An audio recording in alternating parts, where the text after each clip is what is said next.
Good afternoon. Welcome to the Wednesday afternoon meeting of BOCC. Looks like I'm looking at our agenda. The first item of business is a bid opening. So we'll turn it over to the clerk and do that.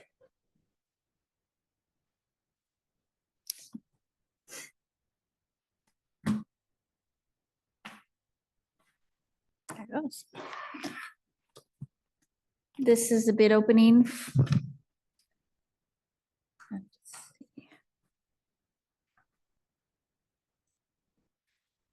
This is the bid opening for the 2024 headquarters landfill transportation of rock materials. We have two bids.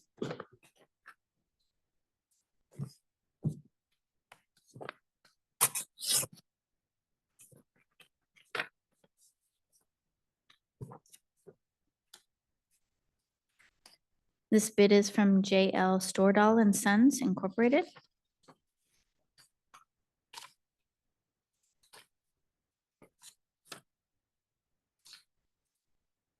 The bid total is $315,045.50.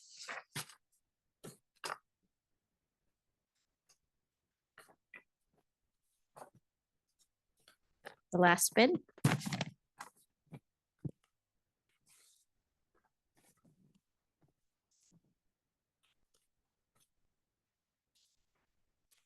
This bid is for Penny Excavating LLC. The bid total is $315,341.95. That's the conclusion of the bid. They rarely get that close, don't they? That's pretty close. Yeah, it is. Okay. We'll move forward. I see Public Works has an agenda today.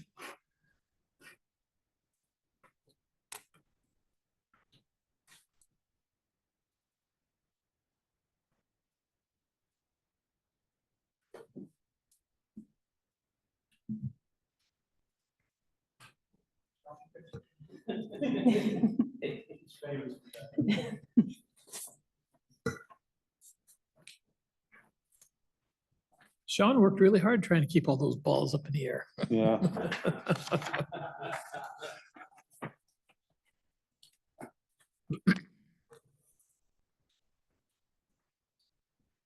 Good afternoon, Commissioners. Today, we have a short presentation from the Purchasing Department on some changes that are coming into state law. Today, I have Ashley Clausen with me here, our buyer, and she'll be leading the presentation for you. Okay. Okay, good afternoon, Ashley Clausen, Purchasing Services. As Sean said, we're here to talk to you about some changes that were introduced to RCW via Senate Bill 5268. These are specifically for small works, and they go into effect next week, July 1st. Just a little bit of background. Small works it's probably a term that you recognize primarily from facilities maintenance agreements and projects. Public works, the small works are public works that are estimated to cost under $350,000. Not to be confused with Public Works, the department. Public works in RCW are defined as construction, building, renovation, repair, remodels, alterations, or improvements of real property. And then RCW 3904-155 further defines thresholds and procedures for obtaining quotes for those small works projects via the small works roster, which is the pre-established list of contractors, consultants, and service providers. So it just gives us some more leeway in lieu of a full bid process. So just a quick question on, all our questions are quick. If a contract came back to you, I mean, if you think you're going to bid something in small roster and everything comes back to you above that, you have to go out again? No, we do not have to go out again. If it is reasonable to believe that it is going to be under this 350,000 and we have legitimate estimates, We do not have to go back out. And you get audited if you had reason to believe and it came in, but there were 85% increase in price because of change orders. Does that As put you in the long, doghouse? no, that will not. Change orders, as long as they are after the fact and they were not, it was not reasonable to believe they should have been part of the project to begin with. Okay, who decides the reasonable? That is where we have to really work with the state auditor's office. We use Yeah. MRSC a lot to dance on those lines. But the ultimate decision is going to be the county engineer based on advice. I mean, Yes. she's the one that signs off. Well, yes, for those projects. And then for facilities, it would be our team. Okay. Okay, so what is changing? Currently, the statute provides for a limited public works process. This is for projects that are estimated to be under 50,000. Right now, that process, we can pull the roster and we can invite 3 bids from the list. We can narrow down by geographic location. We have a lot of leniency on how we can invite those 3. And then also under 250,000, we can request bids from 5 on the roster. We must, and then anything over that 250, we have to invite bids from everyone on the roster, which can be, for general contractors, that can be hundreds. The upcoming So- change, So if it's 255,000, you have to send out 50 bids because there's going to be at least 50 people on that list? if it is over 250, we have to send the invitation to bid to everyone that's on the roster. Right, and that list could be up to 50 people? It could be More. hundreds Okay. Have you had to do that? for over 250. Have you had to? Oh, yes. Oh, Yeah. yes. So the bigger projects, like some of the roofs, the paving, the ones that we know are going to be over 250, we have to invite from everyone. You have no option at all. I mean, that's, No, we that's have- almost insane. It gets better. So we always have the option to do a formal RFP to outside the small works roster. And so we could do that advertising and going through the process of that. This is more of a simplified process using the small works roster. Total all-in cost effort, it seems like at above 250, if the list is long enough, you might as well do the RFP. Am I out to lunch on that? Okay, thank you. Usually from that 250 to 350, we would go out for a full bid anyway. Yeah, So then now moving forward, starting next week, that option for the limited public works, the anything under 250 is going completely away. We will have no option to invite 3 bids. We will have no option to invite 5 bids.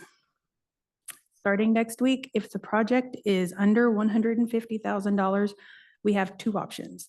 We can now direct negotiate, which I'll get into on the next slide. We have the option to direct negotiate or invite from everyone. So even if it's $45,000, even if it's $60,000, if we do not direct negotiate, then we have to invite bids from everyone. am I correct in thinking that the size of the list goes inversely as a dollar amount? That is, the smaller bids are going to have a lot more people that can do it. The list right now, it's by commodity. And MRSC is actively working on drilling down that list and narrowing it down.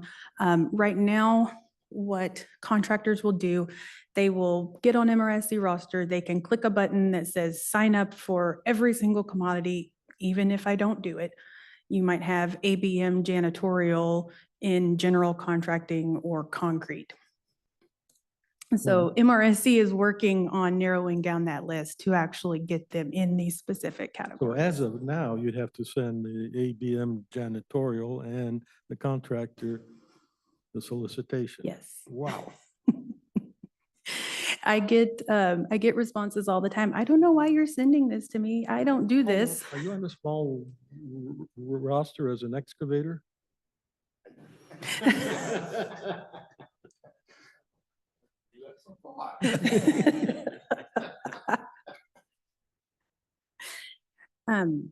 Yes, so now that the 50, under 250, that all goes away. If it's under 150,000, we can direct negotiate, we can, or invite bids from all on the roster.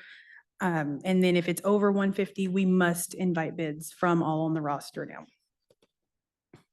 So you gain some flexibility with it going up to 150, but there's then much narrower discretion on.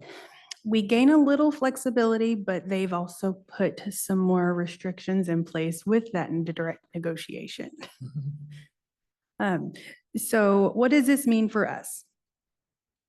For example, we've got an office remodel project at the Hall of Justice that is going to cost $45,000. As of today, that is going to be a limited public work under $50,000. We would create our scope. We could solicit 3 bids, award to the lowest bidder, and we go on about our business. Starting on Monday, we create our scope, and our 2 options are solicit the entire roster or direct negotiate.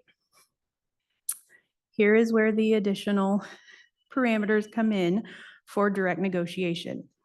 If there are 6 or more certified small businesses, we must choose a contractor that is one of those small businesses. We have no other options. If there are 5 or fewer, we can choose any contractor on that list. And then, so MRSC, when we run our roster, they will now essentially split them up between small businesses that are certified with the OMWBE and everyone else. And it just depends on how many we have on our roster as to which direction we must go. And then we also have to notify all the diverse businesses on the roster when an award is made. We have to now go back and report all of those bid responses. If they were a small business, if there were a small business, if there was no bid, what their bids were, we have to now go back into MRSC, report all of that to the state. And we have to document equitable rotation of the opportunities. Prior to next week, we have not had any guidelines as to what equitable distribution is. Now we must create a policy. It has to be enforceable. It has to be trackable. And we've got to put that in place because they want something to audit us against now.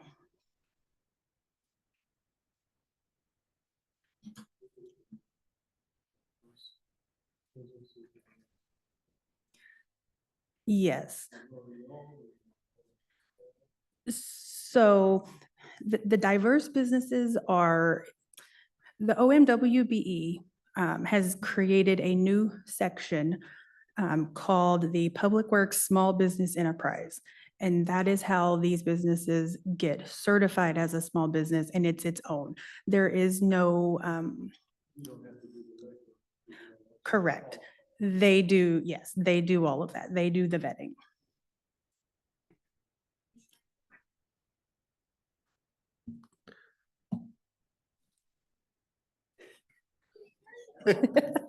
Bless you. So we're gonna start from the beginning.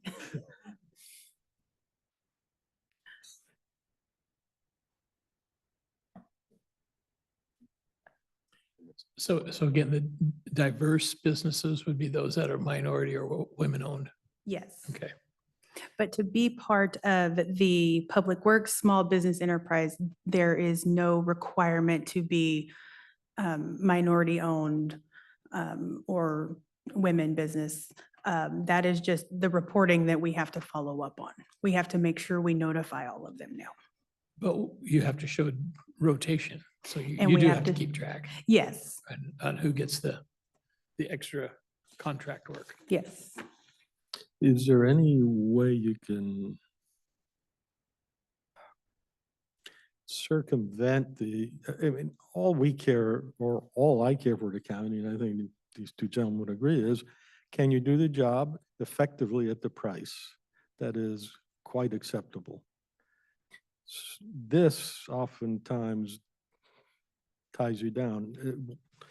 Is there something we can do to avoid that? Like go out for an RFP every time? Yeah, we can, absolutely.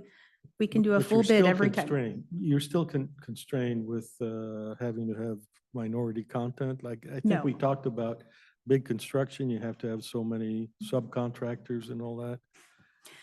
So if we do a full invitation to bid, the direct negotiation, small business, under 6, over 6, that does not apply. Okay. This is only if we choose to direct negotiate. Well, it's a good thing. I trust that you folks will keep the end goal in mind, which is whatever is best for the county under the circumstances. Do you have any idea what they're trying to solve here?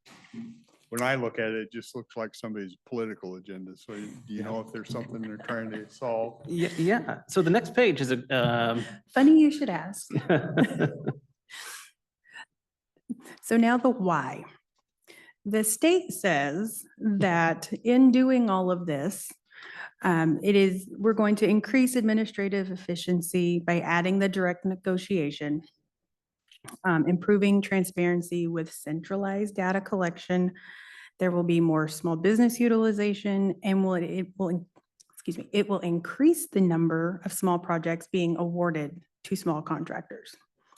They're also trying to make MRSC the one-stop shop between government agencies and contractors so that we're pushing more projects through there. This is a little bit like when we want to allocate Meals on Wheels, we have only one place we can go. Yeah. It's a power thing. I suppose there's no sunset or no requirement to look at this to see if it actually does these things and get rid of it if it doesn't. Are you looking for I'm trouble? being facetious here, but They did tell us when we went to our training that it is likely going to change very quickly. It will evolve. Things will change. They also told us that for the foreseeable future, there are no auditing standards that have been set for this just yet. So next year's audit, when we go through, should be quite interesting.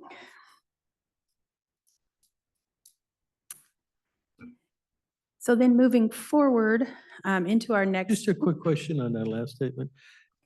That's just a politeness they offer you, or they're trying to advise you don't do something because it will change on you? That was just the politeness they were offering, because they said when they rolled this out, even the state auditor's office was scratching their head, trying to figure out how they were going to hold everyone accountable. But for now, you follow this. You can't predict what. So as of July 1st, we will not have the purchasing policy in place yet. So we cannot do the direct negotiation. So as of Monday, we will just be sending out a full solicitation every time. Just so that we are in line. So how do you send those out? By US mail? They go by email. Email? Mhm. No, that's not so bad. It's not so. But when there's more than 100 contractors, it gets tricky because our email will only let us send 100 at a time or it blocks it. Well, the opportunity for a mistake is huge. You didn't put me on the list. I'm suing you.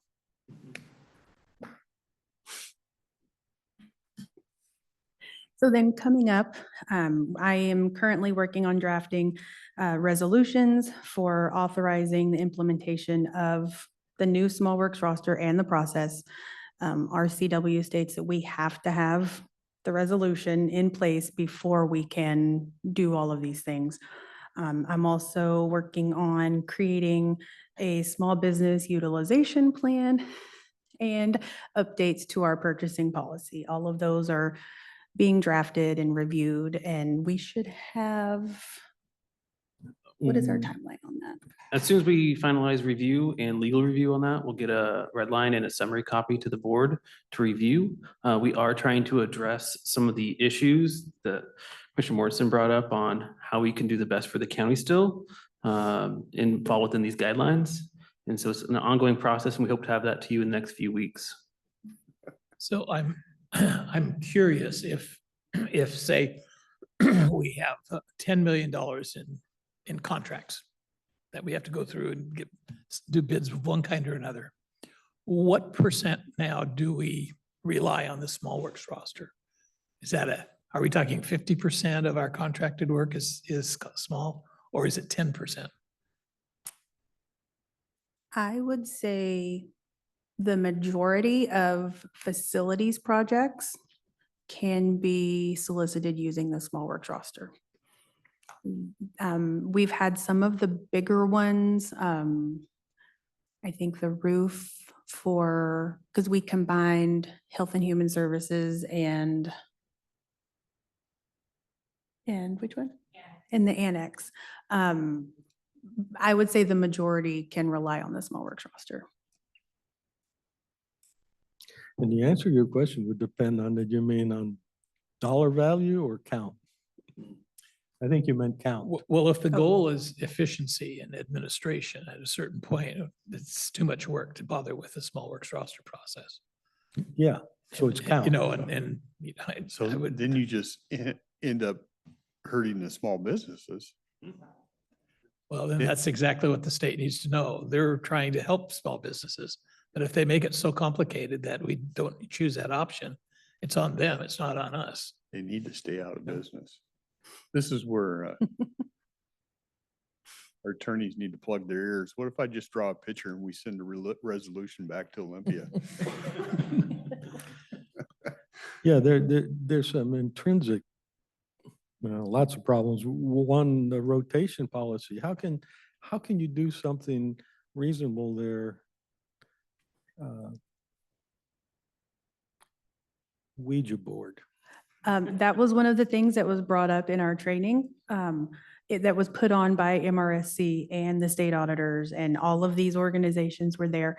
And they were asking the audience how they would do it. They were taking a poll, and I feel like it was because they didn't know what to tell us to do. And I said, plug it in and do a random generator, because we don't have, Yeah. I mean, that one is going to be tricky.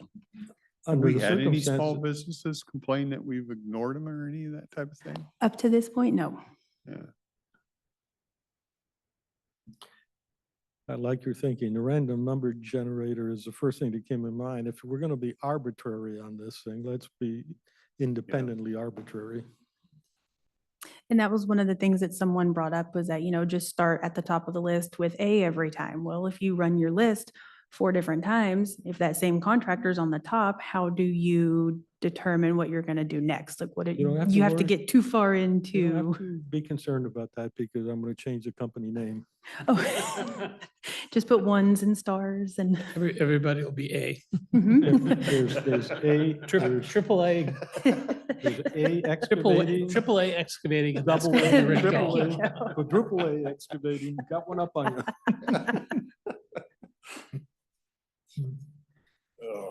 And so that is what's going on in a nutshell. So the solicitation of bids from everyone.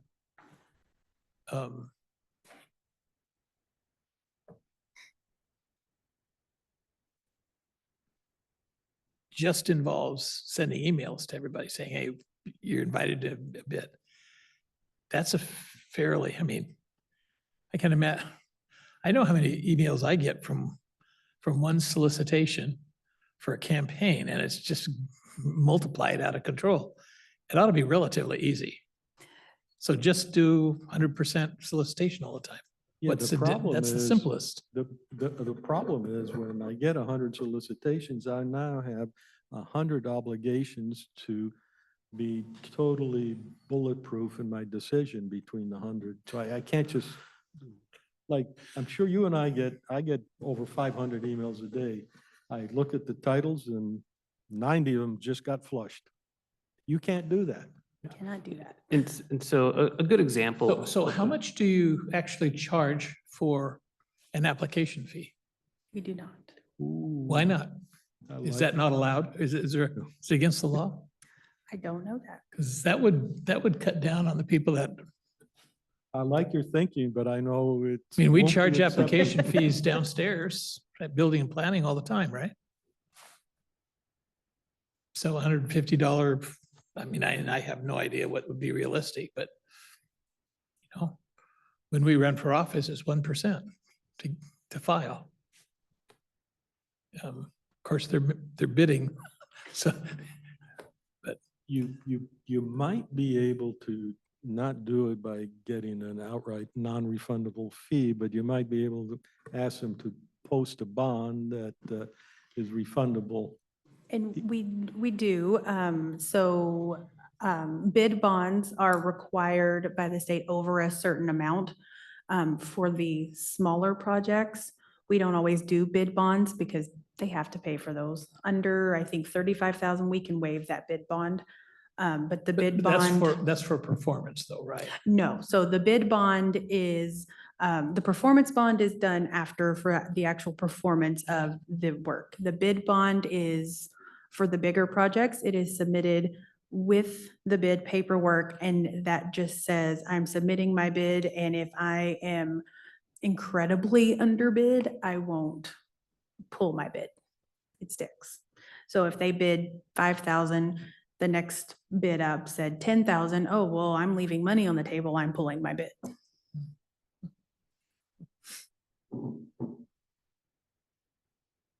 But bid bonds are a Could you good go way. through that to- again? I find that's kind of cute.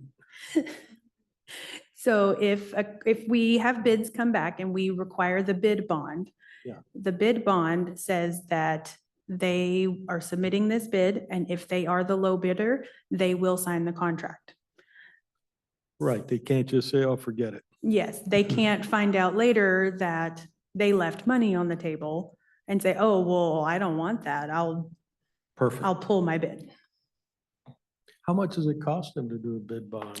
It's based on the amount of their bid it's usually a percentage of whatever their bid is. But like, right now, when you have to process any of these 100 bids, say, it takes you labor time and there's risk involved. Do they have that, is there a counterpart on their side too? I'm trying to get to what you were trying to do, is let's get some skin in the game so we don't have a lot of garbage. Well, my suggestion was kind of leading to the idea, you're telling us you're going to need more help. If we all of Well- a sudden have an avalanche of new bids, it's going to cost more personnel for us just to administer. So much for the efficiency of administration argument. And we too. do have someone else in purchasing, and we are starting to get her actually this week. We are starting to get her all trained up on Small Works rosters. She is doing a bid right now that she's getting out. So we have good help. So we're down, what, $80,000 a year for FTE Your plus point is well taken. pennies? Yeah. That should be recovered through the application fees. And coming back to this, to combat some of the items that maybe like we need to put a new plug in somewhere, the small projects like that, we may be converting over to a as needed contract basis. So we'll go out for one electrician for the year with a not to exceed value for an as needed kind of contract instead of doing these small 3 bids projects during the year and other things that can help combat some of the necessity or repetitiveness of this new legislation here. I'm pleased to hear then that the collective bargaining agreement is cooperative and allow you to do that. I'm assuming there's flexibility to do that. Yeah. I don't know, this thing just doesn't smell right. It just seems like it's a political agenda. And if it doesn't go the way whoever put this together wants it to go, they're gonna strap more stuff on you. It's just typical nonsense from government. Drives me nuts, but You mean the double down theory? yeah. Well, we're following a policy and a program that was somebody else's political agenda. I Yeah. mean, the distribution of resources is what politics is all about. So who gets what? So I mean, we're just shifting the goalposts or the parameters of the list. I was assuming we had a fairly efficient process right now. Yes, there were a couple of requirements to do minority owned and women-owned businesses. But this doesn't look like a cost savings at all to us. We'll see. So, We'll see how it goes. so since the state auditor is not offering any guidance, so why don't we just not do anything? Let our legislators know. We don't want to play.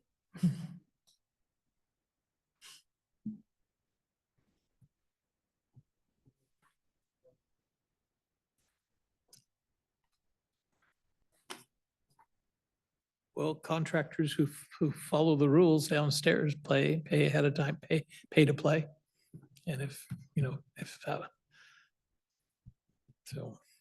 Yeah, we'll definitely look into that option and see if that's available to us and report back with you and get our policies updated, a summary to y'all and a red line of that policy as we can get some opinions and move forward with y'all. Sounds good. Thank you. Thank you. And Thank you, we Ashley. we probably should be in communication with our 6 state legislators and say, this is what you've given us. Were you aware? Although our legislators probably were very much aware. Yeah. Anyhow, that was a nice, clear presentation. Thank you. Thank you. You're not at fault for the content of the law. Don't shoot the messenger.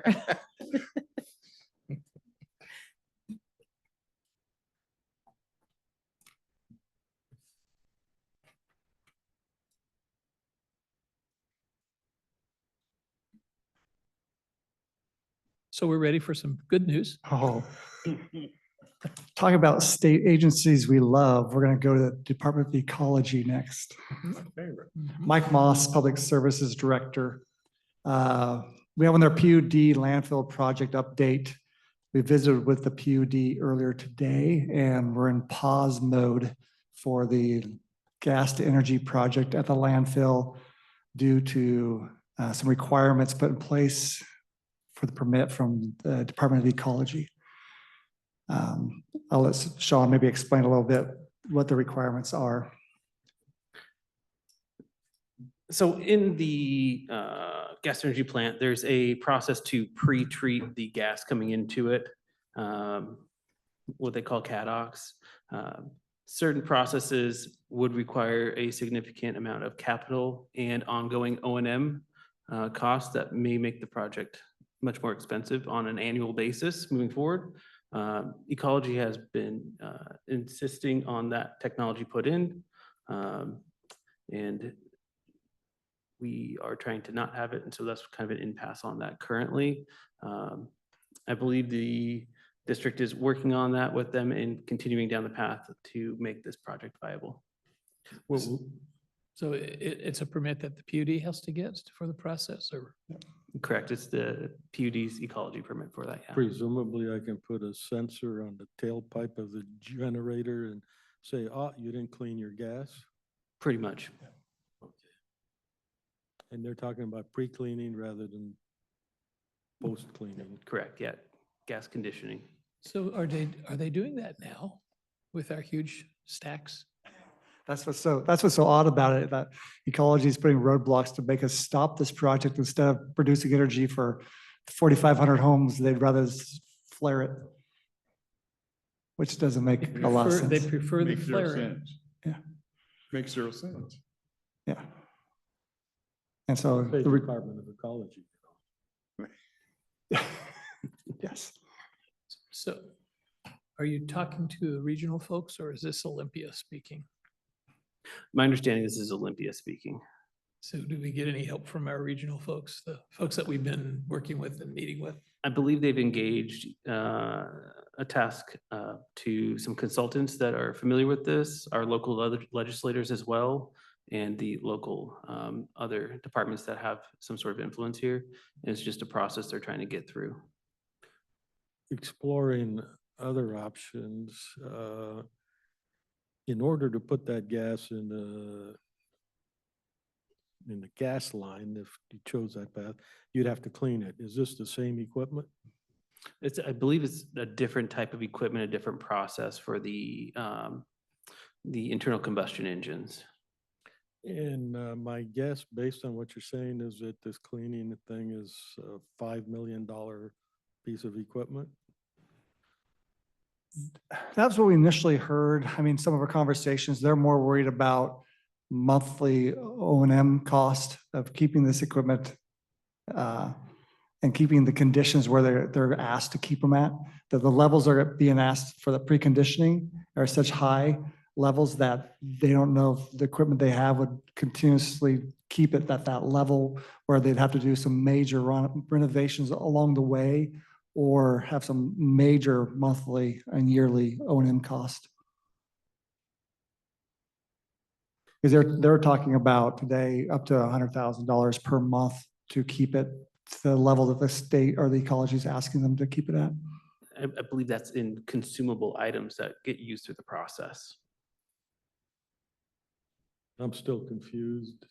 That's, you buy this piece of equipment and it requires 100K a month maintenance?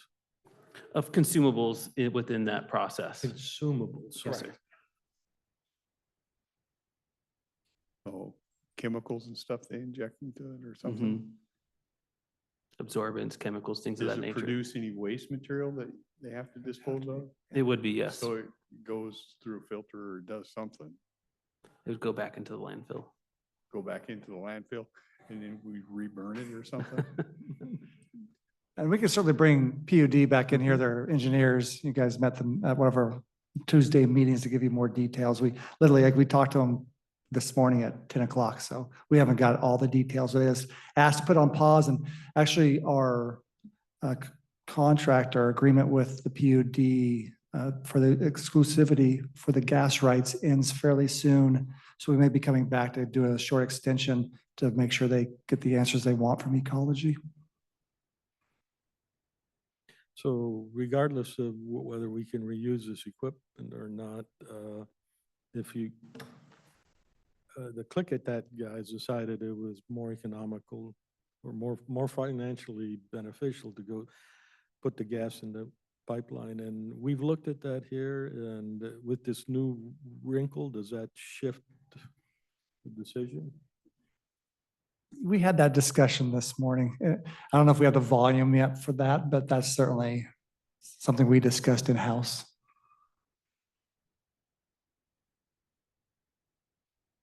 And I know you have a contract to kick in some money. We haven't sent anything yet, have we? No, we have not. If this falls through, that falls through too. Correct. Yes, it does. Well, that, if you call that good news that you're providing us, I'm not sure where that, isn't it time to adjourn? I don't think I want to hear the next item. I think the chip seal, that's going to be good news, That's right? great That's the news, good actually, news. yeah. I know we talked a little bit about chip seal on Monday, but we're finished up the Kelso region, moving to Castle Rock after the 4th of July. It's just right on schedule. Yeah, everything. I drove the roads right behind the chip spreader yesterday with the pilot card, and I once again had zero pickup in the area. So it's been continuing to go well, knock on wood. So, I came through yesterday morning, just a day after, and Yeah. it almost looks like you could just sweep off the gravel, you'd be ready to go. correct, yeah. So they're spending today and tomorrow getting all the loose gravel off in the Kelso region, and starts fresh after the 4th. So, Well, let's hope the weather holds. yes, You can't do it in the rain, can you? correct, no. Yeah, we won't be doing anything tomorrow. And the weather has been absolutely perfect, mid 70s, low 80s.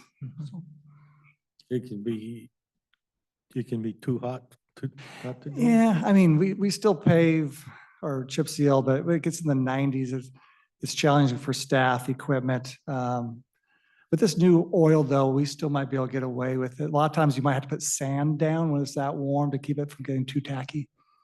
So we have sand trucks on site usually. This year we've only used sand one time, which is great, right off the beginning. So,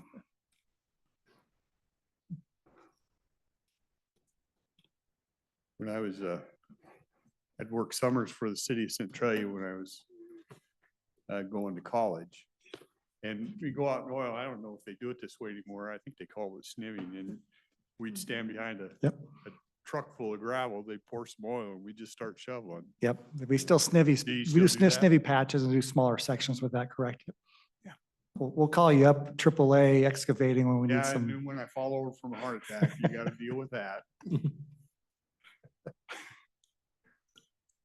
He's willing to work for those college wages, though, it sounds like. $18 an hour. Yeah. Okay, Savannah Clement, Public Services. I just have an HOJ air quality update. We're hoping to give these kind of weekly, if not in person, but via email.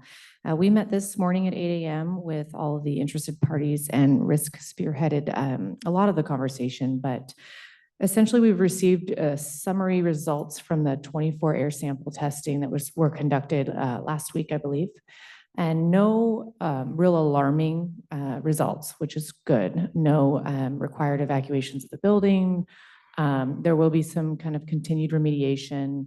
That northwest stairwell continues just to be the one to take care of. And we do have plans in place to move forward and doing the remediation. I don't know if Kathy, oh, she left. Just kidding. I just didn't know she had anything else to add. We hope to present the summary results as well as the health officer report and the full results to members of the HOJ and the board, hopefully tomorrow. So you guys will have that information soon. So any idea what caused the problem? Water. Water caused the problem. We did have, I think we gave a brief update, but we did have WeatherGuard come and do all the gutter cleaning, seal up all of the potential possible leak sources.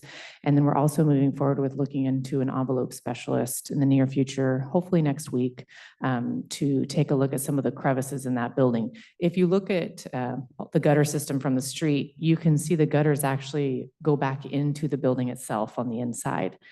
So without a scope, some pretty intensive, which we're going to do, researching, you can't really tell where that water's going. That north hallway, though, is very dry now. Our dehumidifiers that we have going in there, clear water, and it's very minimal compared to a few weeks ago. So there's progress. The smells dissipated in that hallway. So we're moving forward. It's getting better, but we do still have some remediation to do. Yeah, we did some dye test in the gutter system, but a little challenging without really running water coming in the stairwell. It was really just over time that absorbed in those concrete blocks. We think we patched a few openings, especially on the overhang that were left over HVAC holes that were never capped. Cleaned some gutters up there, but that's why we talked about maybe bringing a specialist in just to kind of give a look at that building, because we won't really know if we fixed it till probably 2 months into the winter to Yeah. see if we And had we some don't wanna do that. continuous rain. So So we'll- don't the gutters just go down into that murky sawdusty muck that caused problems before? Go somewhere. it goes somewhere. somewhere. Yeah, it was, I don't know if it's for security purposes when they built that back in the 70s, but all the downspouts, everything turns inside the building. So it's challenging to find exactly, and there's a lot of them, to find out exactly which one might be dislodged inside, which is causing the water in the north area. Just to keep inmates from climbing. Exactly. Yeah. That's what we were thinking. Yeah. What you said about water being the problem reminds me of a W.C. Fields story. The poor man was stuck for 40 days and 40 nights in the desert with only food and water. He was a known alcoholic. Oh, that's W.C. Fields, yeah. Yeah. Yeah. He had that big old bulbous nose. Any other questions on the air quality updates and remediation progress? Again, we'll continue to keep the board updated weekly on that one. Mike just passed through some museum lighting upgrades. This came before the fencing option. We're still working on the fencing option. The solutions that we have in mind now aren't pretty. So we're kind of trying to get creative there on that ADA accessibility with fencing that in. But we were able to work with contractor locally who did do some great upgrades there on the lighting. Wow. These are the new lights, right? Yeah, Yes. we took those last Considering night. how light the sky is, this is bright. Yeah, this is only at 9:15. I took these last night, so it wasn't really dark out. It was twilight. So, Oh, it was there. nobody was there and they installed these Friday. So we've only had them there for a few nights, but no issues yet. Quite a difference. Yeah, Mhm. we had eight more lights in there and we'll take it from, see if we need to add more. I don't know if adding more is going to help. If they're going to do things, they're probably going to do it no matter what, because it is pretty bright there. As Savannah said, our probably next step would be fencing. But it was just challenging, but this is the first step. And if it works, great. If not, we'll move on to the next step. Is it activated by motion? They're going to be, they're waiting for the sensors to come in for a couple of these. So right now they're just on and off by, Switch. no, actually, it's not by sensor, what we've talked about before, just like daylight sensor. Like dusk to dawn. Yeah, type. but they'll be on a couple of them we're going to put on a moving sensor, a motion sensor. Maybe to startle them and keep them away. Yeah. So, I hope it helps, yeah, so we don't have to resort to fencing the whole. Correct. thing. yeah, it's a little more cost effective this way, but if we have to, we'll continue down that path. Mhm. A little butyl mercaptan will help too. What's that? A little butyl mercaptan will help also. It'll keep everybody away. Right. It smells so bad. Better living through chemistry, you know. I have one miscellaneous item. Last week, I got invited to a meeting at Longview City Hall regarding homeless warming shelters. They're looking for spots around the county or the city. Apparently, the churches they've used in the past have backed out of having them as a warming center. They were looking at different options around the city and possibly county buildings. I told them initially right up front, this would have to go through the BOCC, but they were really interested in just one of our facilities, and that was the boathouse. The more we talked about it, it was going to be challenging for them at the boathouse, because when I started asking about requirements, they need like a secure area for people to put shopping carts and bikes and be able to lock things down. And so I don't know if they're shying away from the boathouse, but I just want to make sure. I knew it was your guys' decision, not mine, but they asked someone from facilities to be at the meeting. And so if you guys have thoughts or ideas down the road, want to pass me via email or have the conversation now. I don't know of any other properties offhand, other than the ones that they mentioned was boathouse, but I didn't think even the location, if that was even an option, if you guys want to go that way, being so close to the sheriff's office and others, it'd probably be not well attended, but This was in Longview? there's a Longview, I think it was the homeless task force that talked about the warming shelters. I think it was their committee. So just want to make sure you guys knew I attended that meeting on behalf of the county, but certainly did not offer any facilities up.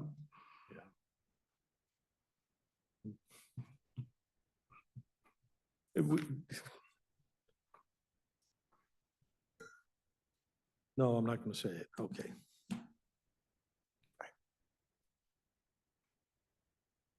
So that's all I have. Yeah. Mhm. Anything for us? But I do have an excellent idea. But I'm not going to say it. All right. Thank you. We're good.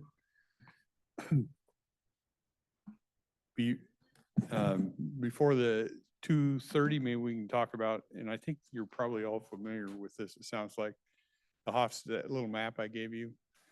Yeah, but I've forgotten if you could do a refresher. Huh? Yeah, I've forgotten the details. Just a quick refresher. They,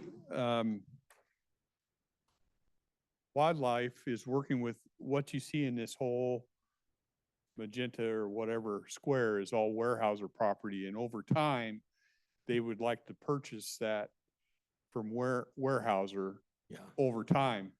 What they're talking about right now, you see up here, this little independent square on the left-hand Yeah. side, and right along, it's about 200 acres right now, right along this section here. And what they told me on the meeting is that there's no legal access right now into their wildlife area, which is over here for hunting and stuff. People get in there, but there's no legal access. And this first part will put legal access into their area. And what they have is they have an RCO grant in the works to purchase that from Weyerhaeuser, Just that one little chunk. that one little chunk. What this map is a little bit misleading because that's their long-term goal with Weyerhaeuser. So the little chunk is the only thing on the table now. Right. And it doesn't, the only effect, it really doesn't have any effect on us other than letting us know in case people ask and whatnot. One ask from us, if we were willing, would be a letter to RCO of support that we're okay with them doing this type of thing. And so I said, well, I'd bring that up to the board. I don't foresee that there should be a big issue with that, but yeah. I ask them, the questions I ask them, is this willing? Weyerhaeuser want to sell, you want to buy? And they go, yeah, you know, and It depends on the price. yeah, Yeah. I mean, it's all negotiable and it's a long-term project, but this first one seems to make sense if what they're telling me on the access issues is legitimate, and I have no reason to believe it's not, then it gives people legal access into their other area for hunting and And fishing and that type of thing. that little block is the 200 acres? The little block here plus a little bit along this line here Ah, okay. equals 200 acres. He didn't send me the map that he showed on the deal that put that out. Okay, thank you. I don't have a problem with sending a letter of support. If you- Huh? I don't have a problem sending a letter of support. Okay, If you want to do it. we'll do that. Go ahead.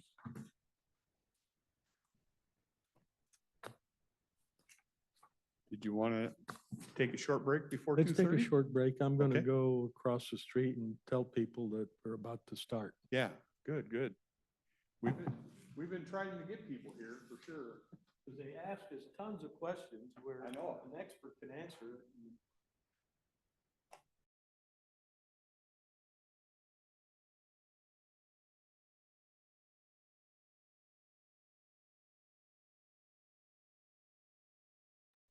I don't know how long ago it's been, an interesting conversation in a Tuesday meeting. I think it started, we were talking about Eric Creek fish passage, I think is what the topic was. And there was a lot of conversation that came up on fish recovery and all that. I mean, it ranged from getting fish around dams to all kinds of things. So we told them we would bring in the Lower Columbia Fish Recovery Board and just kind of talk about some of those issues. And so today with us, we have Mr. Sudar. And just a quickie, there's still issues that are always hot. Let's tear down all the dams and that'll solve the problem. Yeah. So we invited Mr. Sudar in. He was gracious enough to come in and chat on this subject a little bit. Just by way of background, Cowlitz County has two representatives on the Lower Columbia Fish Recovery Board. One county commissioner, and I've been serving in that role. And then we've had a citizen at large.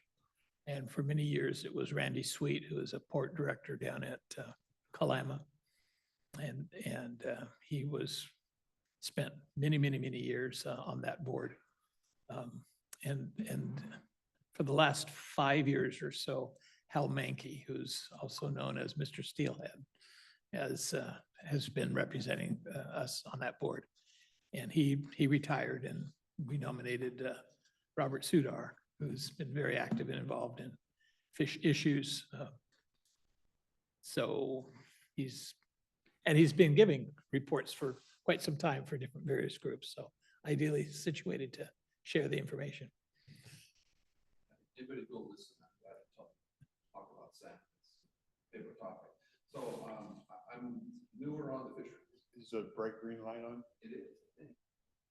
Oh, now it's brighter. There you go. I've been involved in fisheries for over 50 years, primarily on the commercial side. I've been a Columbia River advisor, first for Fish and Wildlife, or fisheries back when the Fisheries Department existed in the 80s. And then with Fish and Wildlife since the two agencies were merged. And I haven't been on the Fish Recovery Board for too long. I did get some information to talk about that too. And they assured me that if you want to know more specifically about that, they would be glad to come and give a presentation. So hopefully what I put together today will be helpful, and I'm always glad to answer questions.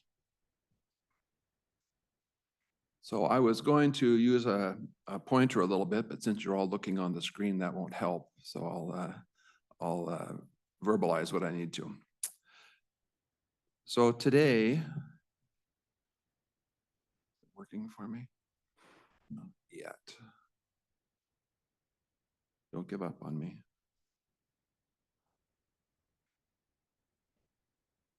There we go. So today I'm going to cover a couple topics. A little bit about the Columbia River Basin in general and its salmon productivity and potential.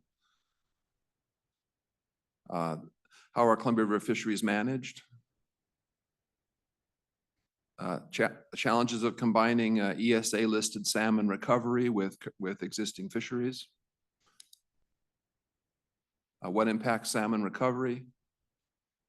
And then something about the Lower Columbia Fish Recovery Board's efforts to help with those things, to creating healthy and harvestable runs. So hopefully those topics will meet your hopes for this.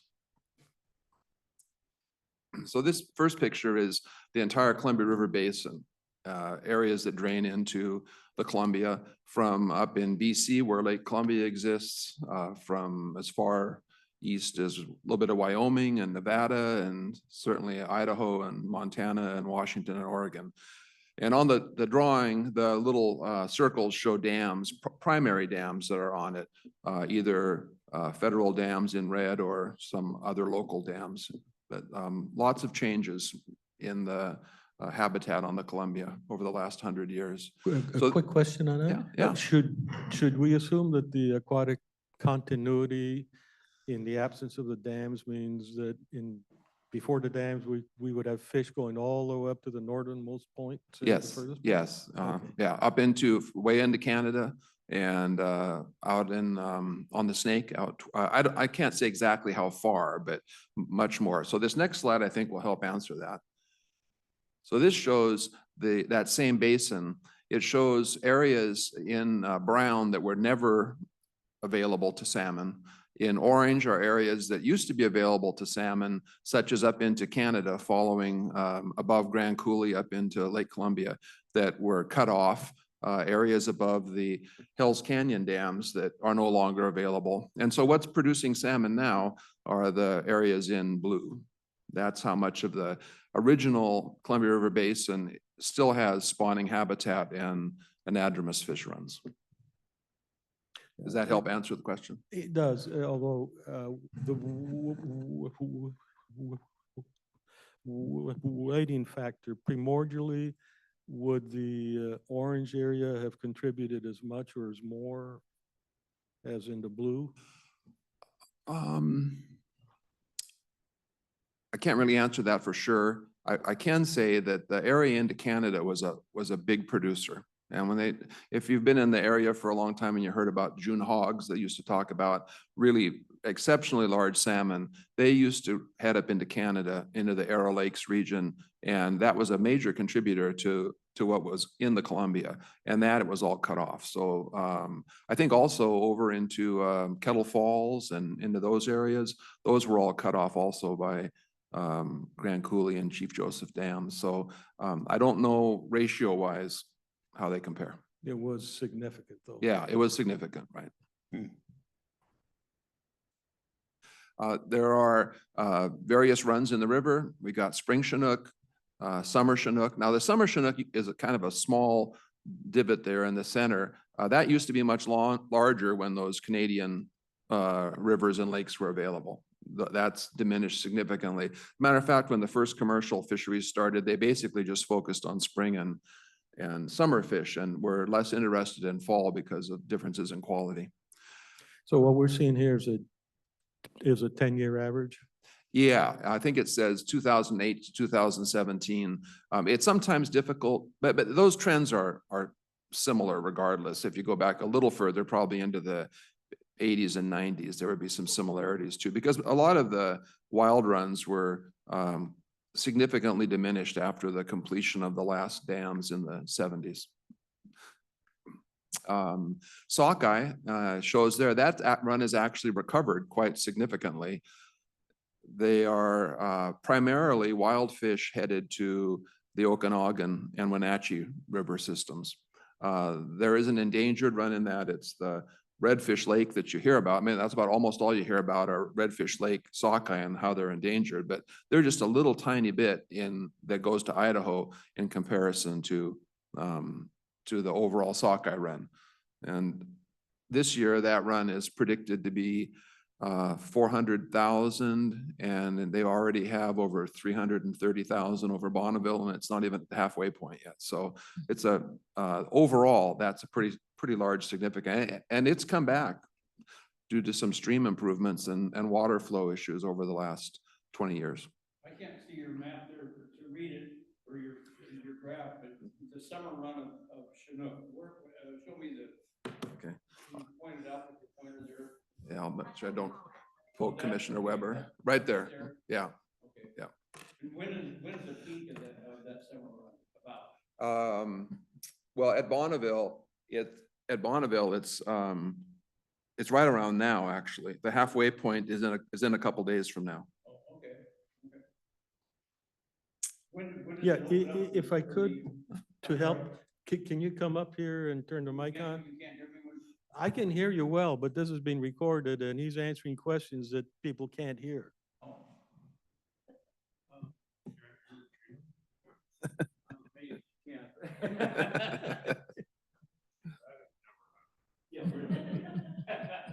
Make sure the green button, the green light's on, isn't it? Where do you turn it on at right here? Right in the middle. Oh, yeah. When does the Indian, when can the Indians start fishing there at Bonneville?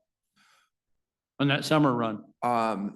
They started last week, I think. Did they? Okay. Yeah, around the same time. I think they have a couple day, like the recreational fishery.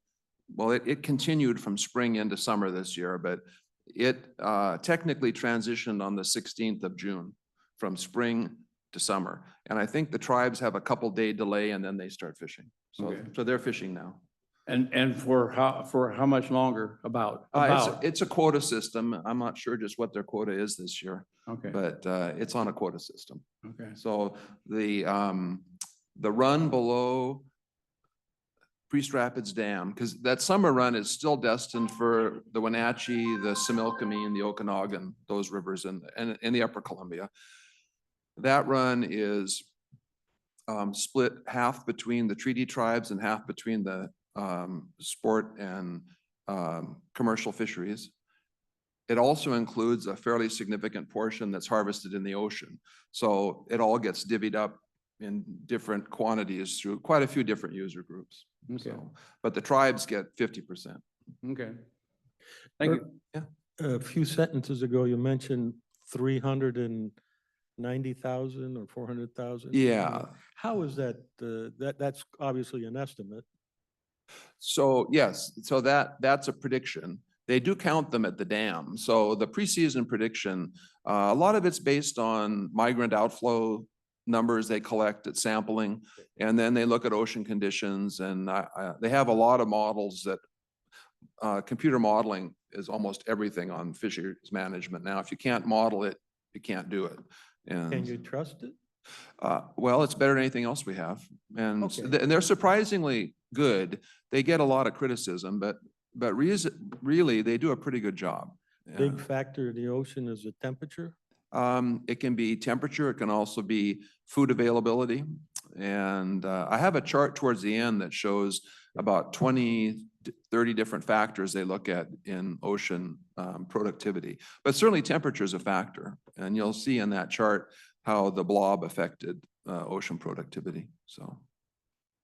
I guess one other question on that summer run, what would be your average size of your fish? Well, nowadays, typically 18 pounds. Okay. Yeah, something in that range. I mean, they can range anywhere from 10 or 11 to 30 or more, but I would say average is around 18 pounds. 18, 20 pounds. And it'll vary a little bit over the course of the 6 weeks that those fish are in the river. Okay, thank you. Yep. Okay, so, and then also shows, it shows a bigger peak on fall Chinook because those are currently the largest individual run in the river. I can't say that's always been the case, but these days that's the case. And then coho, pretty variable coho runs, but they come in, they start in August primarily, and they'll actually keep coming into the river until December.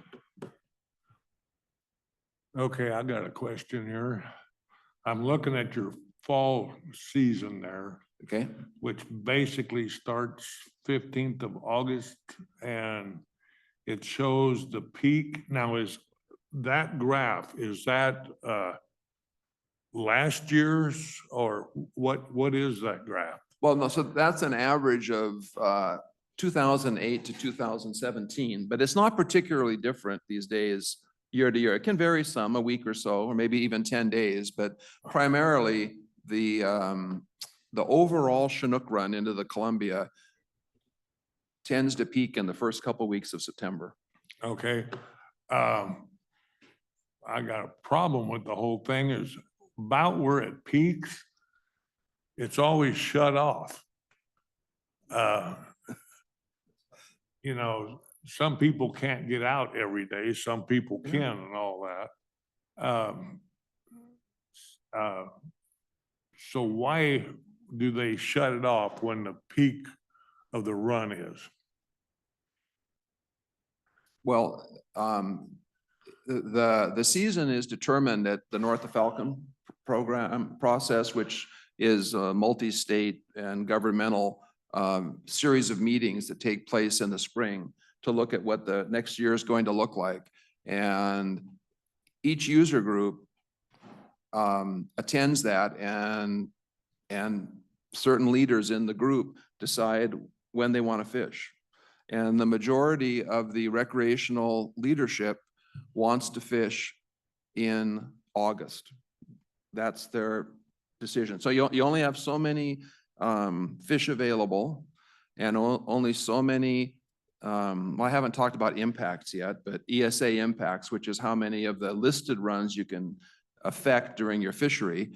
And the recreational groups that are at these meetings want to fish as many days as possible, and they feel that they can accomplish that best by gearing their fishery to August and very early September, and then seeing what's left available after that.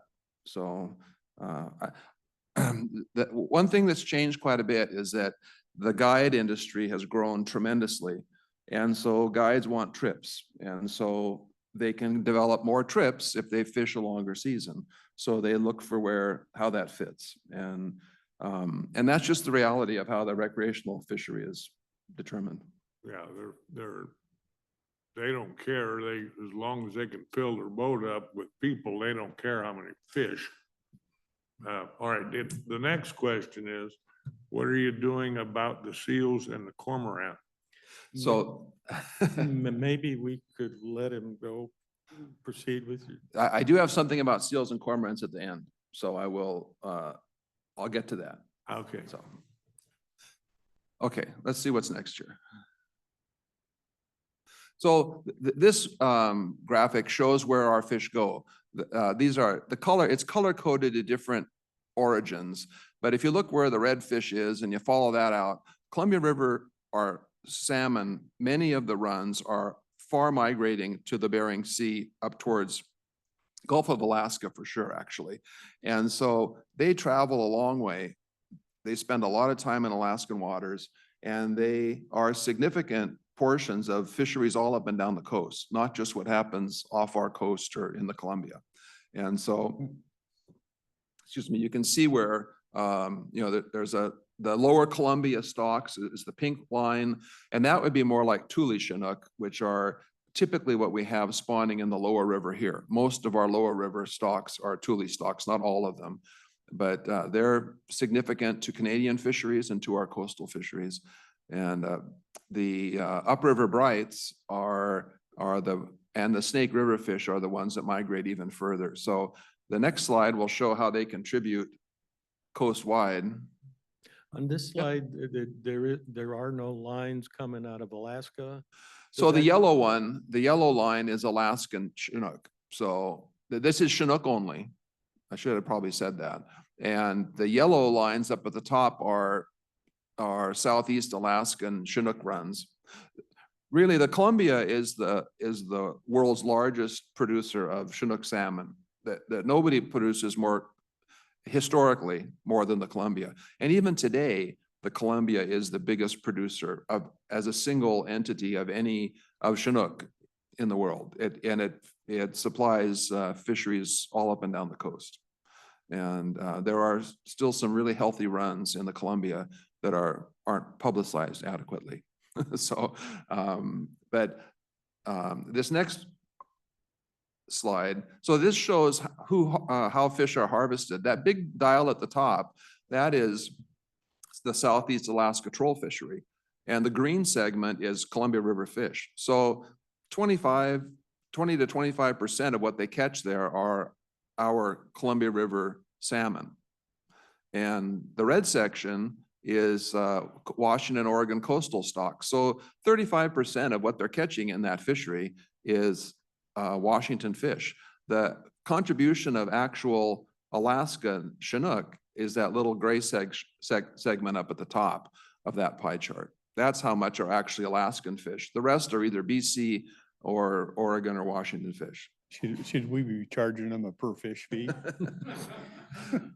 Well, their answer is that they're feeding our fish, so they get to, but that's where a lot of the conversation these days is taking place in terms of recognizing how much is actually harvested elsewhere. And you can see the green section, it's important in northern BC. It's very important on the west coast of the Vancouver Island. That's those lower river Tule stocks. And of course, it's important off the coast, where once again, a lot of what our coastal trawlers, sport and commercial, are catching are Tule stocks rather than upriver brights.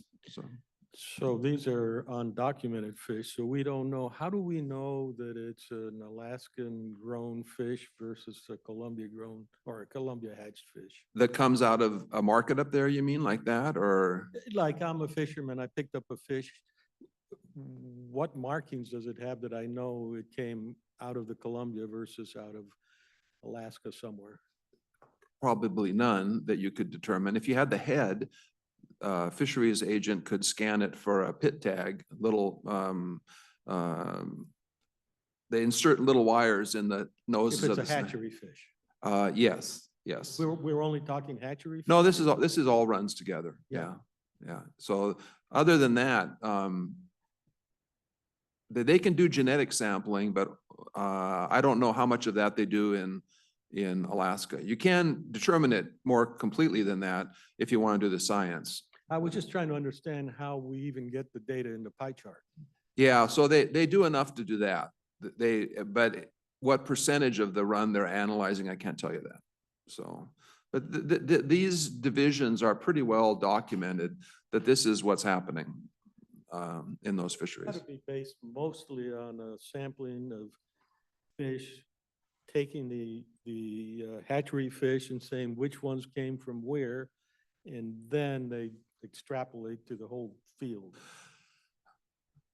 Well, I know they can do some other more specific DNA sampling on some of these runs to make some determination. I can't give you a solid answer. So certainly the hatchery fish are the easiest to determine. Yeah. So.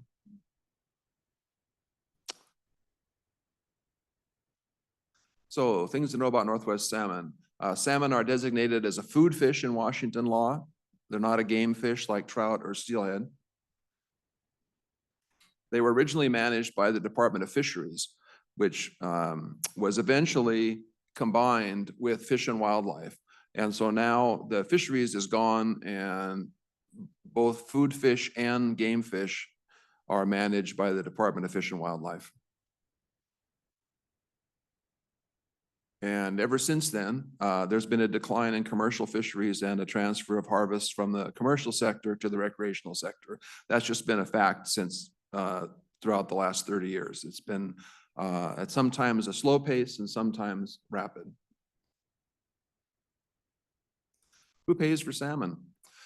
All hatchery production on the Columbia and most throughout Washington is paid for by federal Mitchell Act mitigation money. That was for the established in the 1930s when the dams first went in, and also by local utilities. So anybody who pays taxes or pays power bills is contributing to hatchery production. It doesn't come from licenses, it comes from those kind of funding sources.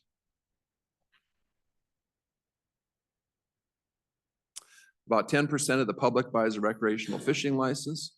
And so about 2 to 3% of that public fishes for salmon. The rest of the population depends on access to commercial harvesters if they want fish, or unless they have a family member who recreationally fishes. Most economic studies show that the economy benefits the most when there are viable commercial and recreational fisheries.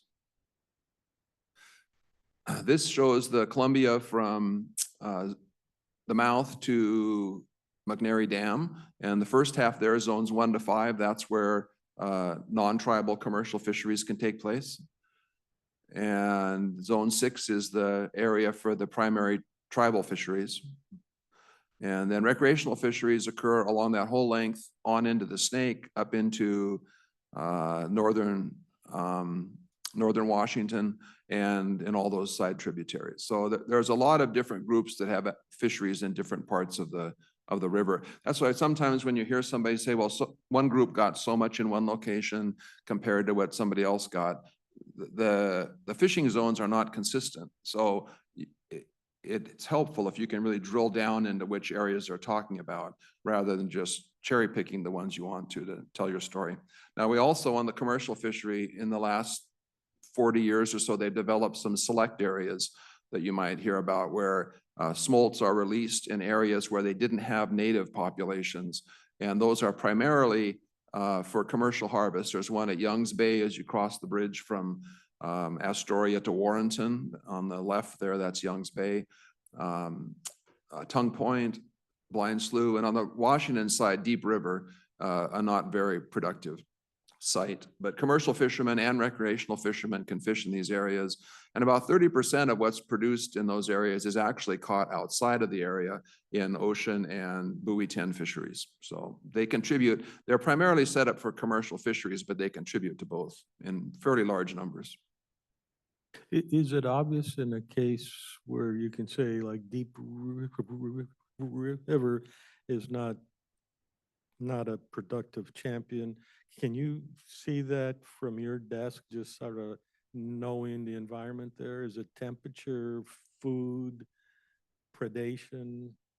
I'm not sure why it doesn't produce. It just doesn't. You know, I mean, from my perspective, we should not be spending money on that site. It doesn't produce enough for anybody. And but it's the only select area we have in Washington. And so I think there's an interest in keeping it established. It's difficult to establish these sites because you have to have something where there isn't a native run so that you're not competing, because they don't fish, you fish non-selectively basically. So you can keep everything that you catch. And so you need a pretty clean location, and it has to also be an area that is productive for whatever reason for the stream environment. And Deep River has just not shown itself to be that kind of a location. But they also release a lot more smolt on the Oregon side, a lot more. I mean, you're talking millions of smolts on some of these locations of fall Chinook, spring Chinook, and coho. So there's a lot of fish released there. So Bob, on the Deep River, basin, two things that I recall as being challenges there. The lower reaches have quite extensive farming with levees and dikes. And so that compresses the ability for the fish to swim in and grow. And then farther up into the hills, Deep River, I think, was one of the common sites for the splash dams that collected the logs in a reservoir behind a dam, and then they'd release everything to get the logs all the way down, tearing everything down to the bedrock. So if you have a stretch with a lot of bedrock, especially in August, that's lethal for fish. They can't sustain those high pressures. I think those are the two major challenges for Deep River. Okay. Because I know that the board in the past has done some developing. And yeah, so that's typically some of the problems that we have even in Calhoun County rivers, is the heritage of the. Right. I mean, splash dams were on the Cowiman, and I happen to live near Germany Creek, and the flow gets really low in the spring or in the fall. And as fish start to move up, it can be a while before we get enough rain to actually lift it up high enough to get them more than a quarter mile up the creek, you know. So it stream spawning habitat within the stream and also stream flow are real problems in a lot of our smaller streams. Specifically with that example in mind, is that something that we have changed, we meaning humans have changed in the past 50 years? Or was that always the case, that never was going to be easy for the fish? I can't tell you that for sure. I know that in my own experience, I remember as a kid getting pretty significant rainfall in August. Before I started fishing, I remember I mowed a lot of lawns, and I often got rained out in August. And as a commercial fisherman, I remember that when the pink salmon started to run in mid-August, we'd often get a change in weather. And this was in the Puget Sound, not on the Columbia, and that would bring fish in. And so those are just my personal experiences. I've been here since about 2005, and I claim I've never had any 2 years that were like any other 2 year, like any year, like any other year. Yeah, it varies, but right around that time, we did have a really significant rainfall in August. It was in the early 2000s, and the river came up, Germany Creek, once again, a lot of Chinook made it up.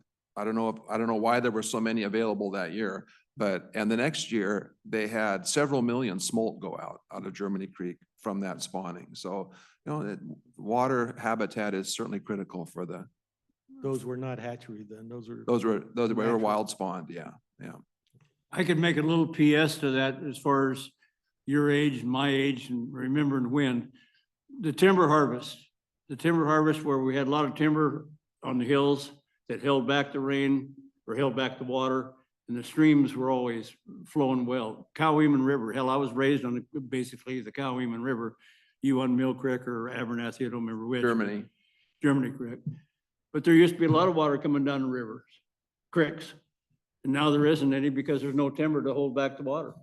Yeah, but when I was young, I remember hunting up above in the headwaters of Germany Creek, and it was all replanted, and there were stands, and since those have been logged off, and I would say that we've seen that kind of an impact in heavier runoff, but that's a winter event in comparison to how much is retained in the summer. I'm not a good judge of that. Yeah. But I mean, the Cowiman River anymore is just it's just a trickle, you might say, But when I was a kid, clear up to Cowiman Lake, there was timber up there, all up in the Cowiman Valley, and basically the same way out there in Germany Creek. I used to hunt up there, Abernathy Lookout. Look at it now. Yeah, stripped off again. Right. That's just a PS as far as the amount of water coming down the creeks for fish. It's not just me that's seen that. So, okay, what's next year? Fishery economics. What's that? Yeah, before we move on, could you go back to that real quick? Yeah. Is there biologically a difference between a hatchery fish and a native? Well, I would say no, in terms of genetics or anything. There are claims that they are not as effective at survival because they are used to being fed in the hatchery. But genetically, I don't think there's any difference. I mean, as I buy them and as I clean them, I don't see any difference between the two. So you mentioned the term that you don't want, or that whoever it is that set this program up does not want the hatchery fish competing with the natives, which is why we have select areas. So what does that mean exactly? I don't remember that I said that, but what the select areas were supposed to be additional commercial harvest areas in addition to the main stem fishery. But they have to be somewhere where there's no native run. Oh, yes, Yeah. that's true. Yeah, Yes, so that's what I yes. was saying. That's what you're talking about, that they Yes. couldn't compete. So my question is if those select areas actually increase the harvest for the commercial fisheries and the recreational fisheries, why isn't that program implemented? Well, I guess what's the adverse effect of having those programs in rivers where there are native runs? Well, these were the primary areas that have been studied. I mean, they've studied areas all the way from the mouth to the Cowlitz at least, and maybe further, looking for other sites. And they just haven't found any that were the right combination of water quality, accessibility, consistent stream flow, and no impact on native runs, even if they aren't large native runs,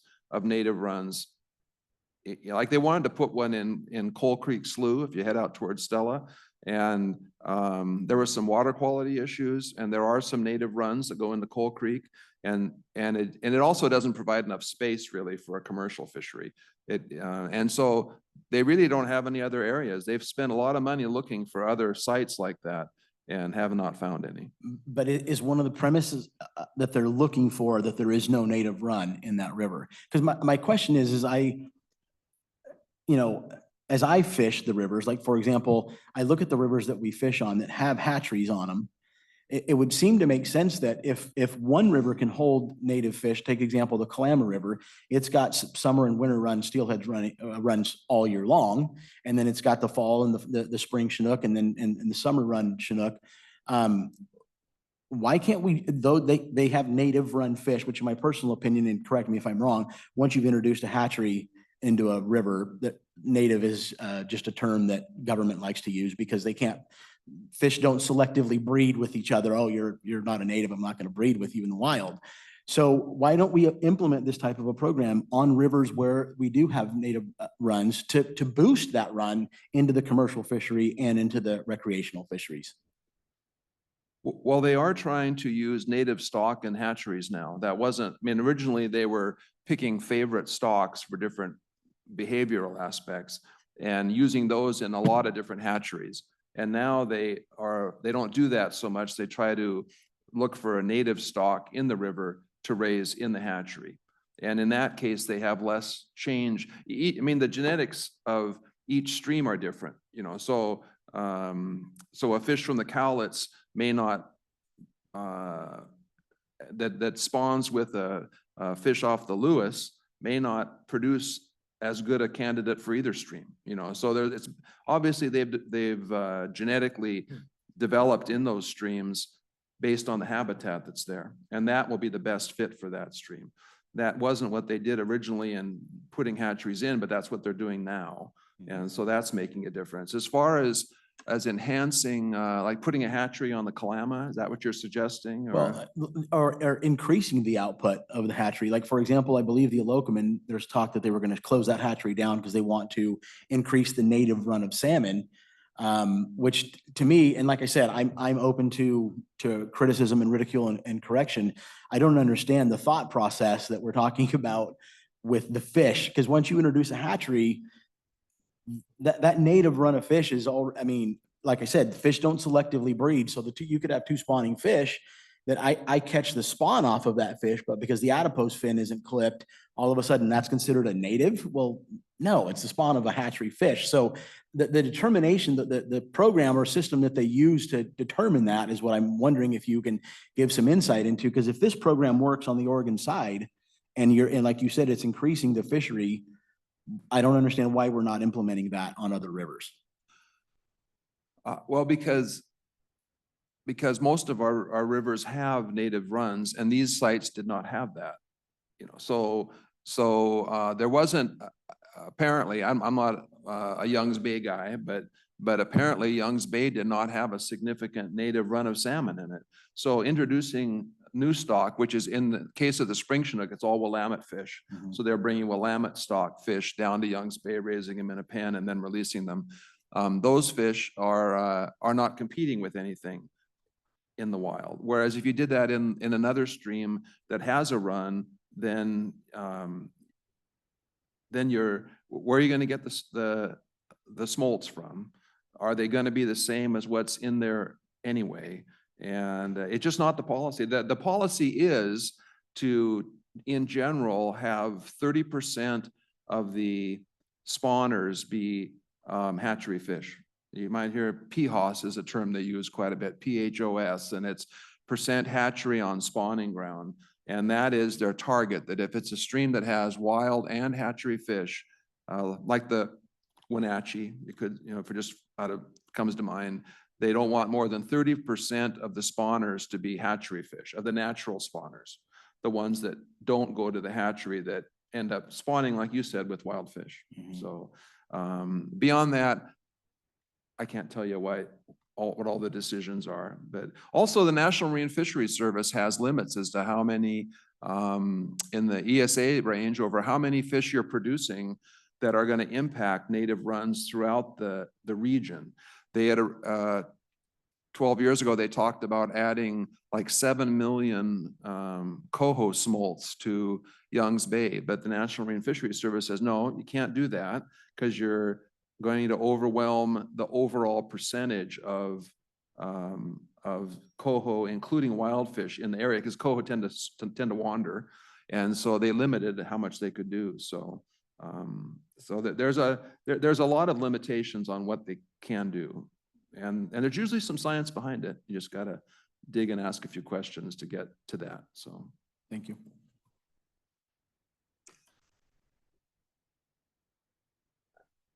okay, economic value of the two fisheries is usually based on different references. For the sport fishing, it's usually how much is a trip worth? How much is an individual willing to spend to go on a trip? Obviously, a guided trip is more expensive than somebody who drives down and sits on the beach and fishes off the shore.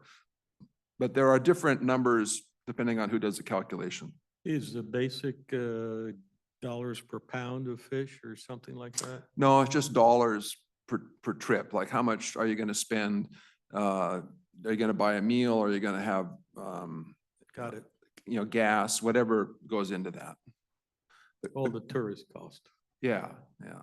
The commercial side is a little different. Each fisherman is a business and they reference the X vessel price. So the X vessel price is what the buyer pays. So I'm mostly a buyer these days. For every fisherman that I buy from, I fill out a page like this where it's got my license information, the fisherman's license information, the zone where it was caught in the river, and there were like 5 zones in the lower river. It asks which one of those we're fishing in. It asks what species, how many pounds, what I paid for them. And then I call this information in within 24 hours and I have to get it to the state within 7 days. So every buyer has to fill this out for each fisherman that he buys from. And a fisherman can't sell his catch to anybody but a licensed buyer unless he's himself a licensed buyer. To understand the chain, so you're a broker, a wholesale broker in this case? Right nowadays, yeah. I started as a fisherman, but I'm. So right now, so when I go to Costco and I buy the farm salmon, that's different. Yep. But when I buy the real stuff, it has to have gone through someone who has that notebook. Not that paper. Something like that. Yeah, I don't know what they do in Alaska. Like if you're at Costco now and you're buying Copper River sockeye, I don't know what they require, but they are going to a buyer and they're getting collected there and they have some sort of documentation. So I guess I'm trying to ask in a roundabout way, that data you produce, does that account for maybe 95% of the actual fish consumption from a commercial standpoint? Oh, I would say at least that, yeah. Okay. Yeah, it's really hard to sell salmon individually. You don't want to have 20 fish on hand that you have to find a market for. You know, even 10 fish can be difficult. I rarely have fish that I haven't, to some extent, pre-sold because it's a perishable commodity, and you want to be able to send it to market. You know, and so this is the X vessel price, and then on top of that, in our industry, it goes through the market. It goes, I mean, I get something for it when I take it to Seattle, and then it gets processed either through a grocery store to a customer. It goes to a restaurant where it gets cut up into portions, you know. So the X vessel price to me isn't really a very good indication of what the fishery determines in value, because it's just the first step, whereas the sport fishing trip is the final step in cost. And it's basically using discretionary money, because you could spend it on something else, but fishermen like to fish, and so they're willing to spend that earning on something else. So it's, to me, it's not really fair to compare the two, because the economics are different between the two. So Interesting, isn't it? yeah, that's what I finished up there with. It's difficult to compare the two. How are fisheries managed? Oregon and Washington worked together through the Columbia River Compact that was established in 1918. And in general, they work in alignment. The last few years, there have been a few misalignments on occasion, but in general, it's still a working program. US v. Oregon Treaty, that establishes the state and tribal joint management. It was the Baloney decision on the Columbia. It's similar to the Bolt decision in Puget Sound, if you're more familiar with that. I think that gets more publicity, but they both basically talk about 50-50 sharing and which tribes are eligible in that, and how it splits between non-tribal and tribal harvesters. Run estimates are developed each year. So like they used to use jack counts quite a bit. That's an immature male that comes back early, and it used to be a pretty dependable number for predicting how many adults would come back the next year. Doesn't seem to be as consistently useful as it used to be. I'm not sure why.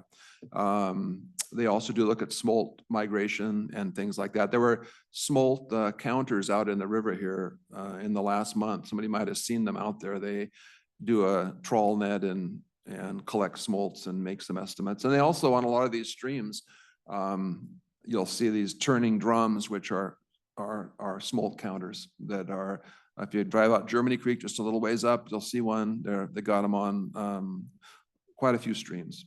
So they're used to collect smolts. Somebody comes on, checks them out, does sampling every day, counts them, lets them out, and they can get some ideas. They don't collect everything, but it gives them an idea what's been in the river in the smaller streams. Both wild and hatchery returns estimates are needed to determine harvestable levels, because not all wild runs are listed in the state. The summer run is not listed. The upriver brights that go to Hanford, those are not an ESA listed stock. So you need to get a look at hatchery returns and wild returns overall to determine how much fishing can happen to avoid impacting those ESA listed fish. When you say ESA listed, I'm assuming that's endangered species. Yes, fish? yeah.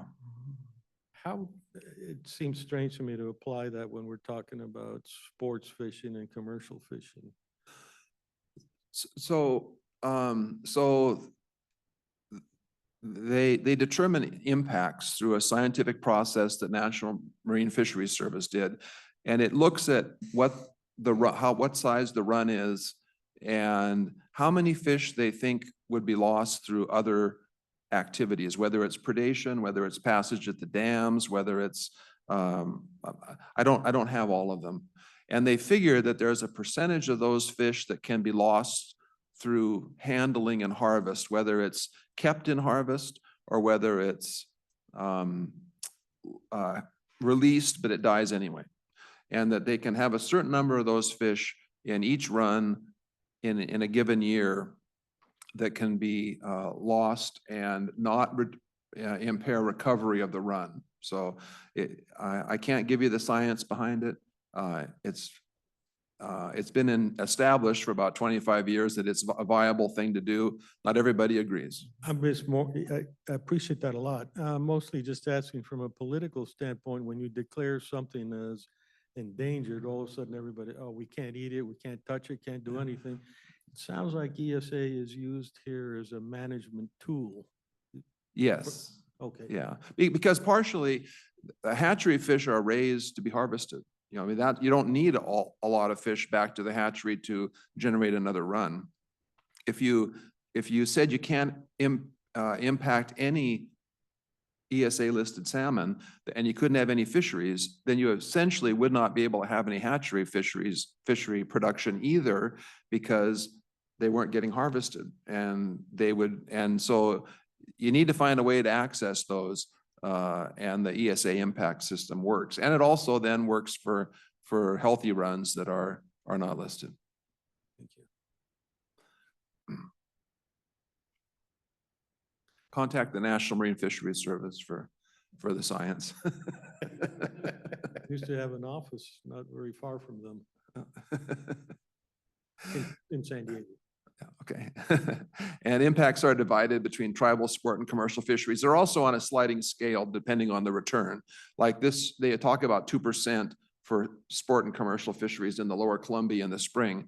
It was only, I think, 1.7% this year because the run was below a certain level. So it can also get up as high as, I think, 2.5 or 2.6%, depending on how big that return is. So, but basically it gets divided 3 ways. And they're developed to avoid listed stocks and focus on healthy runs. So selective harvest, there's a couple ways you can do that if you're trying to minimize how many of those impacts you're using. In our fishery, in the fall, we're using avoidance techniques. We're fishing up in zones 4 and 5, which is from basically Woodland to Bonneville. And we're avoiding the lower river Tule stocks, which almost all spawn, not quite, but almost all of them spawn below that area. So we don't handle as many of those, and we're focusing more on hatchery fish bound for above Bonneville and the upriver brights that spawn at Hanford. We do catch some of the Snake River listed fish, and but once again, that is our harvest of upriver brights is limited by how many of the Snake River wild fish can be harvested. So there's a calculation involved in that. And that's the same basic thing that the recreational fishery is doing. It's just that they're fishing further down because they have more impacts than we do. So they can afford to fish where the tules are. Also timing, when are we going to fish? We avoid those first 2 weeks of September because that's when the fish we don't want to catch are most abundant. And we vary the gear. You can have nets of different size openings. We use a 9-inch net in August because the steelhead are smaller and they can pass through that net without getting caught. And they're also the bigger fish, the bee steelhead, tend to come through in that early September to mid-September timeframe when we aren't fishing. And so we're using those 3 things to avoid catching the wrong fish. How many sea lions do you catch? Well, in the fall, sea lions aren't as big of a problem, really. They tend to leave the river for mating season and the like. So they're a real problem in the spring, but they tend to leave the river. They start coming back in, and they can be a bit of a problem. But I don't hear much complaint about that from the fishermen in the fall season.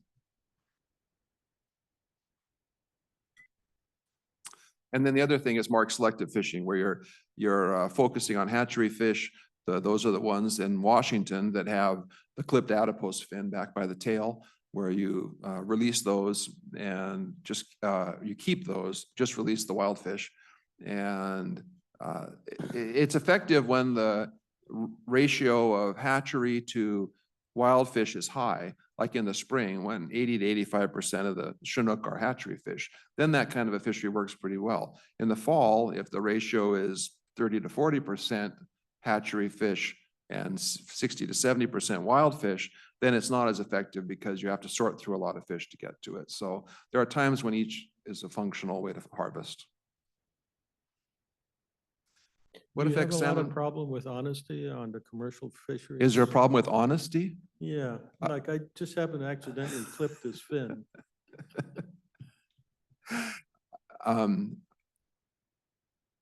I would say that the commercial fishermen over the last 25 to 30 years are a much different group than the commercial fishermen that may have been in business in the early part of the development of the area. And I don't see any problem with people doing something illegal, and maybe they just don't show me, but once again, it goes back to what I was saying about trying to move fish. If you are trying to sell fish that are a high value perishable item, you need to have a place to market them. You can't be sitting on the sidewalk. Now, years ago, 25 years ago, prices were terrible, and you did see fishermen marketing along the road because the prices were so bad. But that wasn't necessarily an illegal fishery. It was just a different way to market. And then but when prices are good, it doesn't behoove a fisherman to do that. And also on my farm, if they want to take a fish or two home, they're allowed a recreational catch each day, and I mark it on my farm so that it's documented also. So I can't speak for the recreational side. You have to ask somebody else about that. I'll ask these guys over there. So I remember reading in the news over the last 18 months or so that Governor Inslee has been very concerned about providing food stock for the orcas. And Columbia River is a major source of that food stock. And the only way you can generate more fish is through hatchery runs. So does that 30% is that still in use, or have they made adjustments to try to get more feed stock out? No, I would say that still is a good number. That's part of what the lawsuits are about, is about whether or not they really can be increasing those numbers because it impacts wild fish. But if you look at more recent studies, particularly a lot of work the tribes have done, the effect of hatchery fish on wild fish is not nearly as pronounced as what you used to hear in 20 years ago in the research. They're not convinced that it makes that big of a difference. And not that they're the same, but still that it's not as nearly as detrimental as it was thought to be at one time. So my last little bit here, I'm going to go through a few productivity issues. Adequate spawners, stream flow, we talked about that already. Downriver passage at the dams, ocean health, ocean survival, and habitat. That's where the Lower Columbia Fish Recovery Board comes in. So this shows the major runs in the Columbia. And you can see a couple down there, like 1, 2, 3, 4 down, Upper Columbia, summer, fall, not warranted. They are not listed stocks because they are meeting there for the summer fish, even though it's a smaller run than it used to be. They are meeting their spawning goals every year at Priest Rapids Dam. And so they're getting enough fish back. And the fall fish are the upriver brights that we talked about in the Hanford Reach, where there was supposed to be another dam at that area, the Ben Franklin Dam, but it was never built because they didn't want another construction project next to Hanford at that time. So that dam was never built, and it left the best spawning ground on the whole West Coast for spring Chinook. And that run, the goal for spawners is 60,000. I'm not sure we've had under 200,000 get back there in quite a while. And 10 years ago, they had some returns that were twice that. It's a super productive stretch of river, and it shows what how important the Columbia can be. I think another thing it points out is that for Chinook, you don't necessarily need a tributary. A lot of them are main stem spawners, and we lost some of that, especially above John Day and some of the other dams. And in the Snake too, the lower Snake, those 4 dams block what was originally good spawning grounds for fall Chinook. So there's a lot of those kind of factors that are multiplied. On the previous slide, you, the list of the salmon productivity, I don't directly see a food stock entry there and, or a disease entry. Okay, give me 2 more slides. Oh, okay. So this slide shows the 8 dams that a Snake River fish will have to pass to get out to the mouth. And they've done a lot to improve passage of fish at each of those dams. They have bypasses. They have a variety of ways they do it. And the worst one is Bonneville at just about 96% there on the left. And Lower Monumental, it says 98.7. But so they all look pretty good. But if you add them all together as the smolts are moving down, you lose about 25% of your smolts by the time you get to Bonneville. So you've already taken a pretty good chunk of your smolt production out, even though dam passage is good. So, you know, this is, spill has certainly helped. It's helped also on other runs besides Spring Chinook, but passage at the dams is a problem. It's a Just to reality. be clear then, you take 0.95 times 0.95 times Right. 0.95. I started with 1 and I multiplied by 0.975, and I took that number and I multiplied it by 0.982 and worked my way down, right?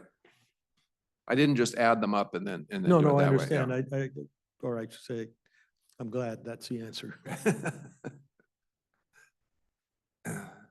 So this is it looks really busy, I know.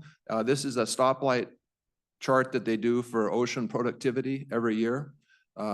These are from 98 to 2023. Green, and on the left are all of the things they look at. Their temperatures, their copepod production, their smolt numbers they find in trawls, and there are just a lot of different data points they use. Green is good for a given year, red is poor, and yellow is pretty good. So in the middle there, you can see there isn't much red, and that was when we had some really excellent returns in 2012, 2013, 14, 15. That strong ocean really benefited the production. Then you can see in 15 when the blob came in, and it was bad for several years there, lots of red, that led to significantly reduced runs that we saw in 18, 19, and 20. And now we're seeing a trend to better conditions. And we have seen that in terms of what's come back to the river. So there is some, I think, proof that that's pretty good thing. Another tool to look at to estimate how important the ocean is. So that has both food and environmental factors on it. So. Yeah, excellent. you look That at a has a chart food like- answer. You look at a chart like this, then you have to count back how many years when they were Yeah, heading right, out after they right. hatch, right? Because it's a 6 to 7 year cycle, 5 to. So each salmon is a little bit different in that regard. For Chinook, there are some that go out, like Tules, they go out the spring after spawning. Others spend a year in a stream before they go out, like Spring Chinook. So those, and Coho, so Chinook are typically a 4-year, 5 or 6 year fish. Most of them are 4-year fish, but the bigger ones are probably out there a little longer. Coho are a 3-year fish. They typically spend a year in a stream and then they go out, though they have found that some coho go just as far as the estuary and then they go out. So that's maybe a little bit newer understanding. And so so anything that spends a year in a stream needs better habitat in the stream, better water levels in order to make it through that year. They'll go out as a bigger fish, so they might have better prospects of coping once they get out of the stream, but they got to have that habitat to get to that. And I think that I saw in your first letter to me about talking today, a discussion of woody debris and the importance of that in streams. And that's one of the things they found is that woody debris is really important. It's important to have logs in streams, not next to streams, but in streams. It creates pools that can stay cooler. It creates more area for fish to feed. And so all of that contributes to supporting those. And one of the reasons I think that coho are so variable in returns is because need for that good year of stream conditions. Sockeye are typically 4-year fish. Chum salmon are 4-year fish. And they're also, we don't have very many pink salmon in the Columbia. I don't know if we ever did, but they're a 2-year fish. And odd years tend to be in Puget Sound, they only come back on odd years. But in Alaska, odd years are much more productive than even years for whatever reason. So. What's the meaning of the numbers inside the boxes? So the numbers across the middle there that are lighter, those numbers are the numbers in each box. The numbers in each box. I think that's a rating. The lower the number, the better the condition. And then that number through the middle is kind of the average of each of the streams, or each of the years. So you can see that during those good years, there was like 8.8, 7.4, 9.9. Those were good years. And 21.5, 19.9, those were poor condition years. So 2008 looks outstanding. 2008 was a really good year. Yeah. And so I'm trying to think back of what we did in 2009 and 2010. Fishing was pretty good in those years, in general. So it's just another tool, but it does give you some answers that we didn't used to have 20 years ago. Yeah, I believe this is true. The greater wind circulation over the Pacific causes, can bring up welling, which is the food that the Right. copepods need and the other plankton. And so the air circulation really does ultimately impact this. Yeah, upwelling is critical for the ocean food chain, absolutely. Yeah. For salmon and for other things too, it's essential. And when they don't have good upwelling, you see it in poor marine survival. Is there much of a correlation between the hatch or the catch and El Nino, the weather patterns that change? In general, these conditions decline with an El Nino, and they are better in an El Nino. And so we had pretty strong El Ninos in that 215, 216 range. And we just had a short one this time, so we'll see if it had much effect. In general, what I've noticed is that Chinook runs tend to be much more resilient than like coho runs. And so Chinook seem to be able to weather the storm a little bit. Even though they're out in the ocean longer, they just seem to be less impacted by some of the weather conditions and the ocean conditions. They're still impacted. There's no doubt about that, but not to that extreme.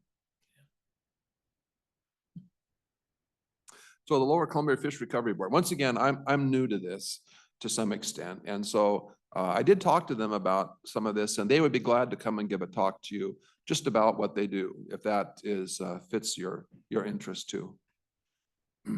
And there's various regions in the state that were set aside for this kind of work. The Lower Columbia region is actually, I think, one of the best run and most productive of those regional boards in terms of what's been accomplished. It shows 74 ESA listed populations. So remember, those aren't ESA listed stocks, they're populations. So quite a few populations of coho go to make the ESA unit. So that's why we have 13 ESA listed salmon and steelhead stocks in the Columbia.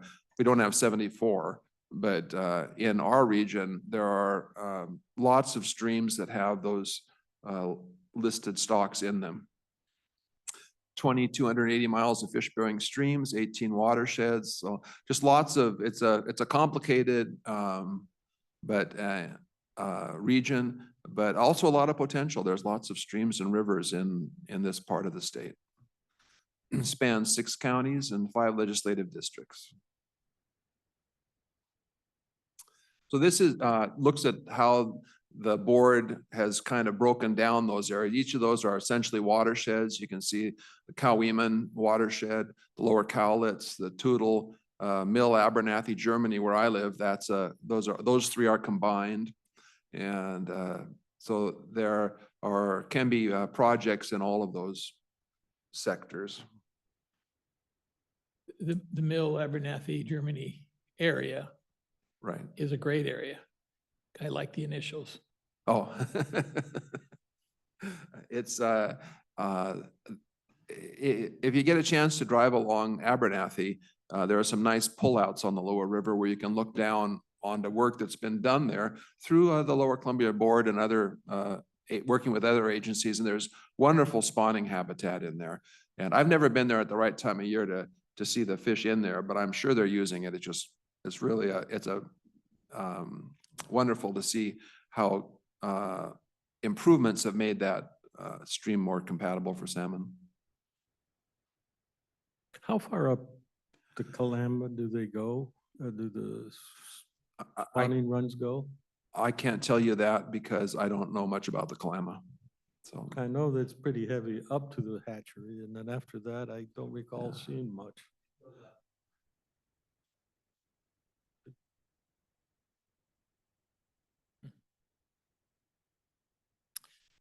the board is 15 members representing, well, each county has a commissioner or a similar person on it.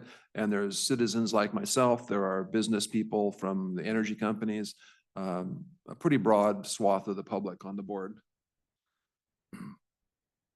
5 staff members.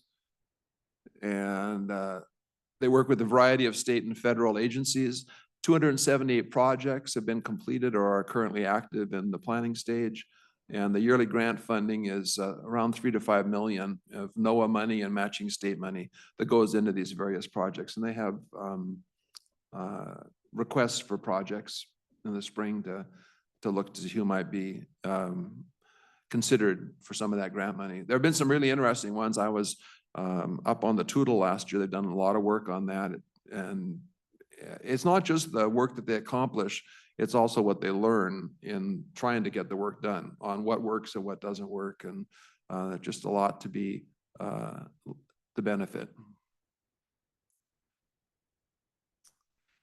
So this is kind of similar to the stoplight chart, but this shows streams that actually have had improved viability over the course of of when they began monitoring them to where they are now.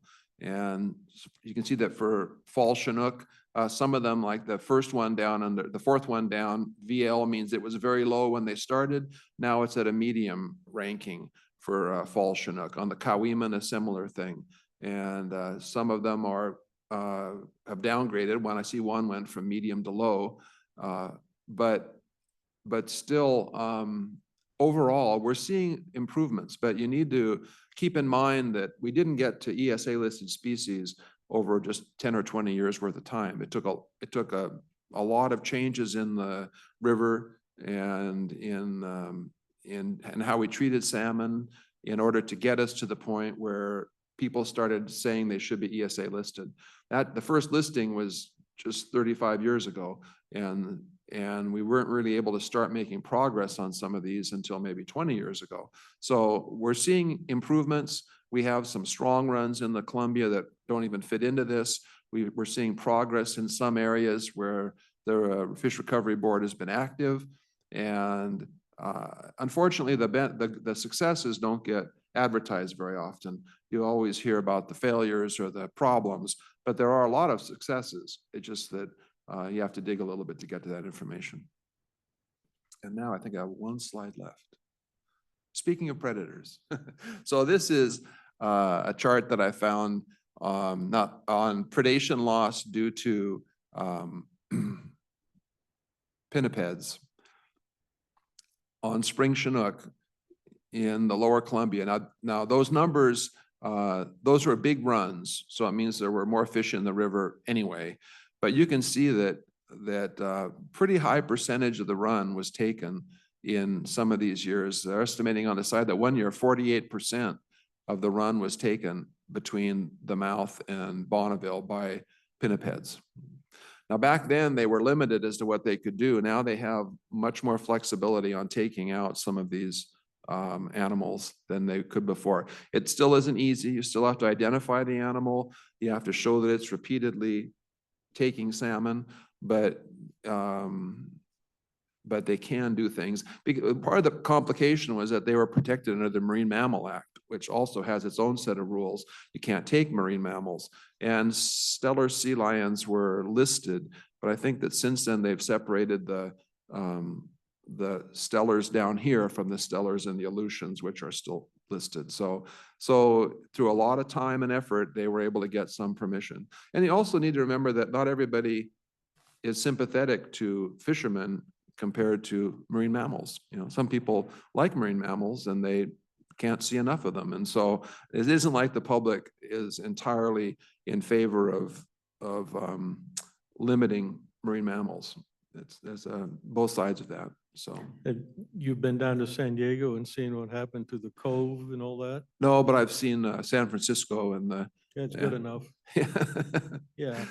Well, for La Jolla, where the Cove is, that used to be very picturesque. And there was a children's pool area, which really is a cove, and you can't go near it now it's because of sea lions. yeah, well, the California sea lion population is probably historically as big as it's ever been now. You know, they are fully recovered essentially from what harvest occurred a century ago to where they are today.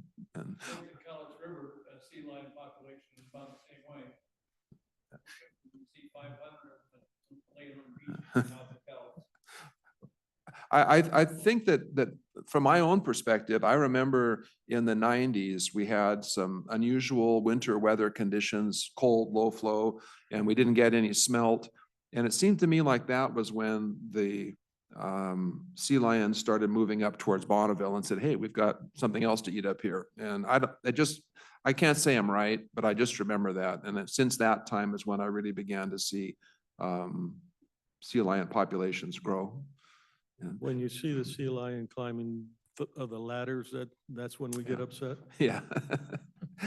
And also, I did fish in Puget Sound for a lot of years. It was pretty rare to see seals up in Puget Sound when I was fishing up there. Now they're everywhere. And Seals, not sea lions? Seals are a bigger problem in Puget Sound. And Don't they orcas eat seals? do it. Don't orcas eat seals? Well, they do, but you don't have a lot more seals than you have transient orcas. The orcas in question don't eat seals. So anyway, also on the bird predation, I didn't find a good graph, but I did find that Caspian terns typically take 2 to 5 million smolts. They thought the colony as a whole, and the double-crested cormorants can take anywhere from 4 to 20 million smolts a year. And so they can have a pretty big number also that they're That's that in the they're taking. Columbia In the River Basin? estuary, mostly down Yeah. in the estuary.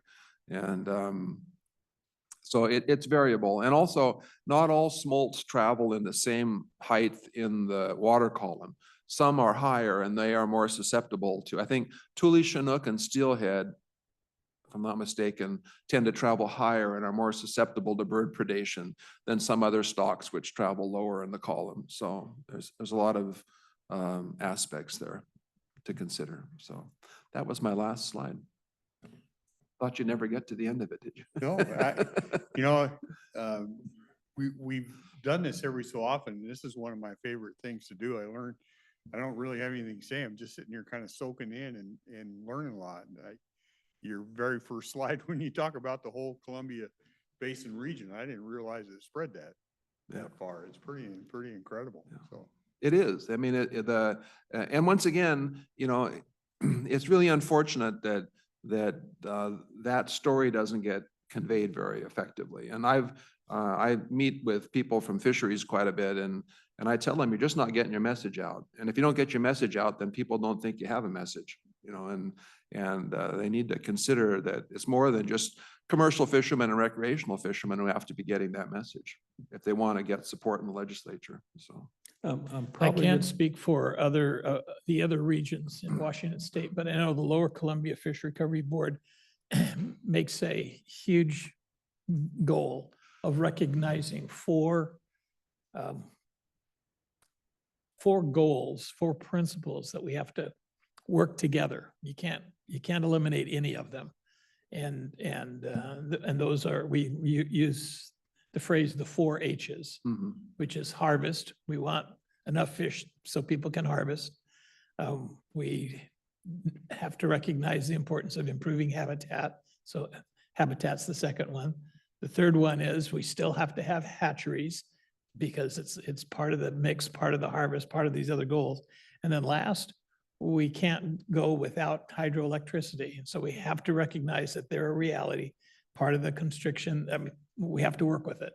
And so those 4 H's are I think the right mixture that we have to continue to work at. It's always fluid and there's always consultation, but we need to have participation from all those interests and gradually we're showing improvements. I think that last stage for me is pretty much attractive. There's always this, we should return the earth to its primordial condition. And of course, that means we should all die or not even have ever been alive. When I look at the economics and I take all the emotion out, I cannot believe that it's even a close contest. You can have the fish abundance or you can have the dams. And is there a contest there, really? I mean, as a fisherman, would you advocate the removal of the dams on a snake, say? So I've been a little bit torn with that until the last few years. I'd like to see some solid data as to what effect that would have.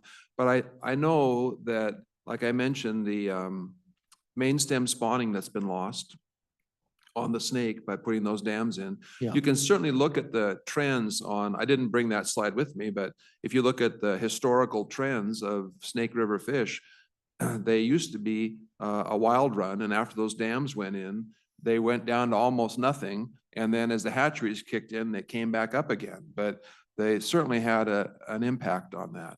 And you can't, we've been growing wheat in that region for 150 years or more. We got it to market before we got barging. You can still bring the barges into Pasco and put the wheat on them there. You can bring them in by rail.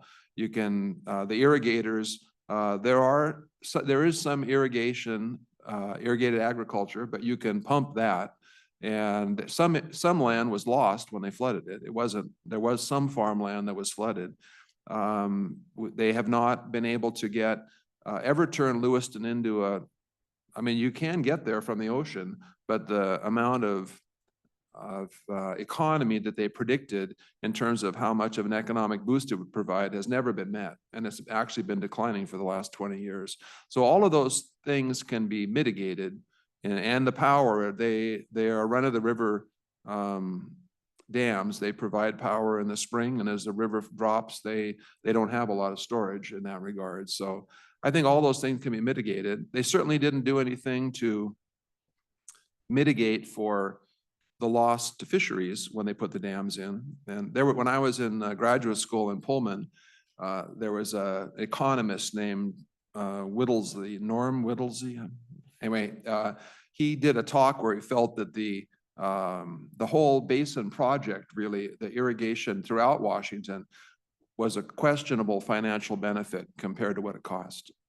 The dams, that was his take on it. But now he says that the error he made was that he didn't consider the effect on fisheries of putting in all those dams. And so he has a little different, he's retired now, but he has a little different take on that. So, you know, it would be a risk in some regards, but I think the things that we could lose can be mitigated.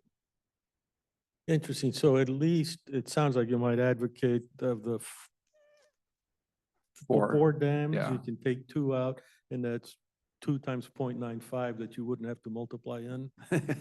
I could take out a couple of those, yeah, but I don't know if they've ever studied which would be the most beneficial to take out. And they wouldn't really take them out. They have the earthen portion next to them. They would bypass them and basically get it closer to where the flow was originally. So. But you're not conflicted about the Grand Coulee Dam, say? Well, I'm conflicted, but we're not going to take Grand Coulee out. You know, it's unfortunate.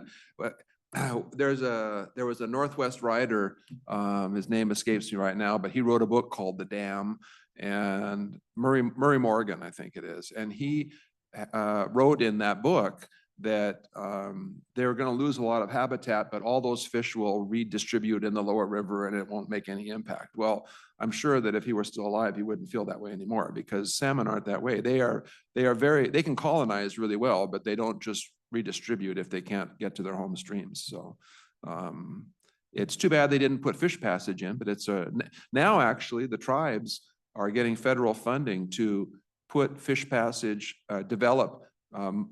I think they're going to truck them up above Grand Coulee and try to get them back into those Canadian lakes. You know, when I go to the super malls, they have stairs or escalators. We need escalators on those dams. It's a pretty tall dam. Because you jump a little bit and you get on the. I have a little bit more cynical viewpoint about the dams on this Snake River, because the calls seem to be from politicians centered in Puget Sound, whose water is so atrocious, they're not making a difference on fish recovery, but they're spending the most money of the whole state programs on fish recovery. And so to make them feel better, they pick on a region in the farthest away you can get from Puget Sound. Yeah, I mean, our population is one of our biggest problems in this whole conversation, because people continue to move into the area and they continue to develop in areas that impact salmon. And it's you know, they've done some interesting things on some rivers where the Elwha, they pulled the dams out of there. They're already seeing improved results. They've done some estuary work on the Snohomish, I think it is, up by Everett, seeing results, you know, but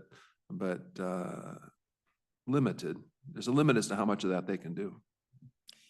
They pulled down a dam on the Little Swan, I think, or Little Salmon. Little white salmon. Yeah, little white salmon. And the dam came out in April, and that fall, the salmon were back, and it had been shut down for 100 years. Mhm. And the salmon made it back after 100 years absence. It's stunning. Yeah. They're colonizers, so. Yeah. Well, that's any other questions? Well, we've kept them for Thank you. about an hour and a half. If we have something quick, yeah. Yeah. First of all, I appreciate you coming. I never had the opportunity to speak to somebody who knows so much about salmon, so I want to take this opportunity, so thank you. I missed the first 10 minutes of your presentation. So are the dams that have fish ladders, are those impacting the fish returns? Yes, you can actually, there are tables that show passage loss going upstream besides passage loss coming downstream. So you're losing fish in both directions at the dams. Pretty significant numbers in some, except in one case, you're talking about smolts and millions of smolts going out. The other one, you're talking about thousands of fish in 100,000s returning. So, but there is loss in both directions. And are you familiar with the Quinault River and how the Indians operate that, how the tribe operates that river? yeah, I know where the Quinault is. I don't know a lot about the river. So that river is, they've taken broodstock steelhead, and their philosophy is they have a hatchery there and they breed as many of them as they can and they put out as many as they can. And to catch a 20-pound steelhead on that river is not uncommon. I mean, they probably do that daily on that river. And there are fishing trips where you can go and you can catch 10, 15 steelhead in a 2-hour trip.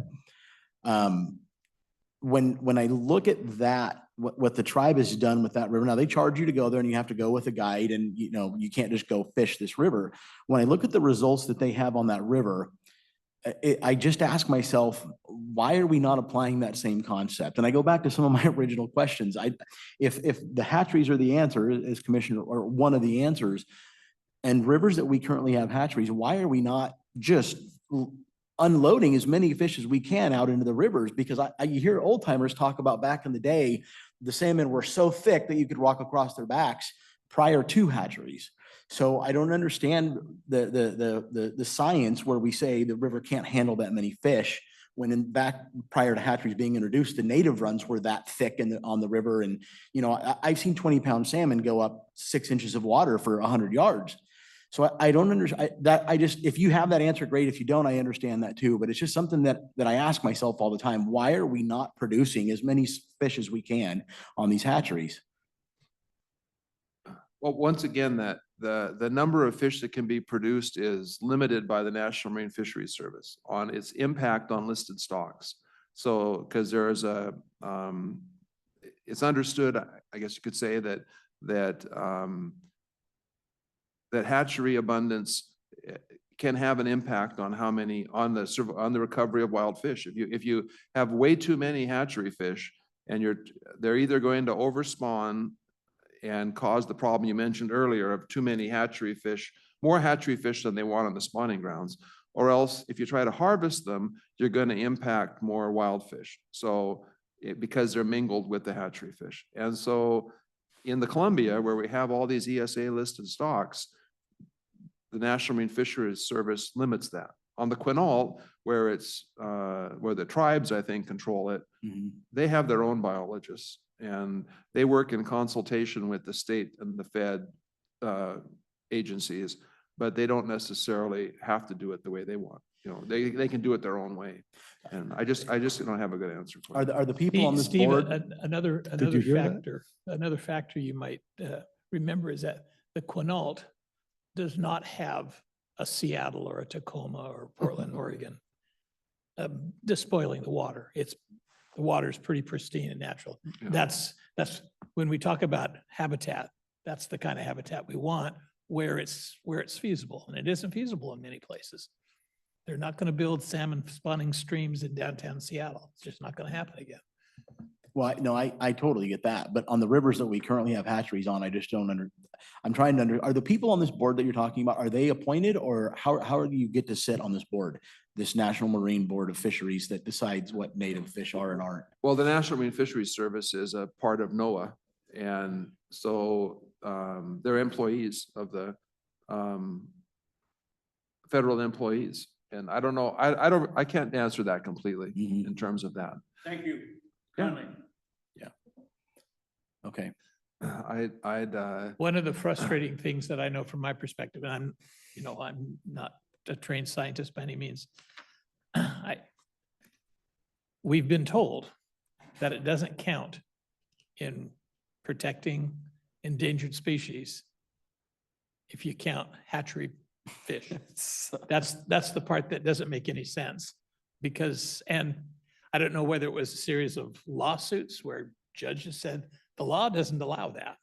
I don't know, but we just keep getting told hatchery fish don't count for saving the salmon. There's so many things that I look at, and I'm so grateful for all your information. I learned quite a bit today. Thank you. There's so many things like what you said, Commissioner, that just don't make any sense. Where did we get the genetic spawn to start the hatchery program? From native fish. So I often wonder if the intention really is to increase the fish output and to restore the habitat, as opposed to certain political agendas that might be involved. I know that the 20 years, I've been on the board close to 20 years because I served on it representing the cities. What we know now compared to 20 years ago has changed enormously as well. I mean, it's like we're inventing the plane while we're flying the plane while we're inventing it. So that's been part of the, you try a whole bunch of different things. The mega rivers were a test. The creeks were a test at one time. 3 roughly parallel streams, and they tried different methods of stimulating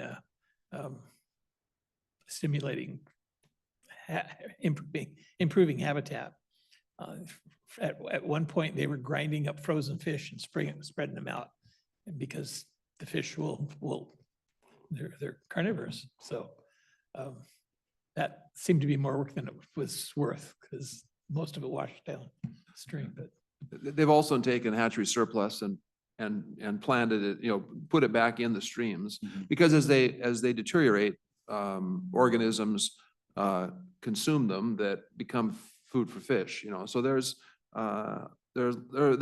that's something they didn't do years ago, and they're doing that now.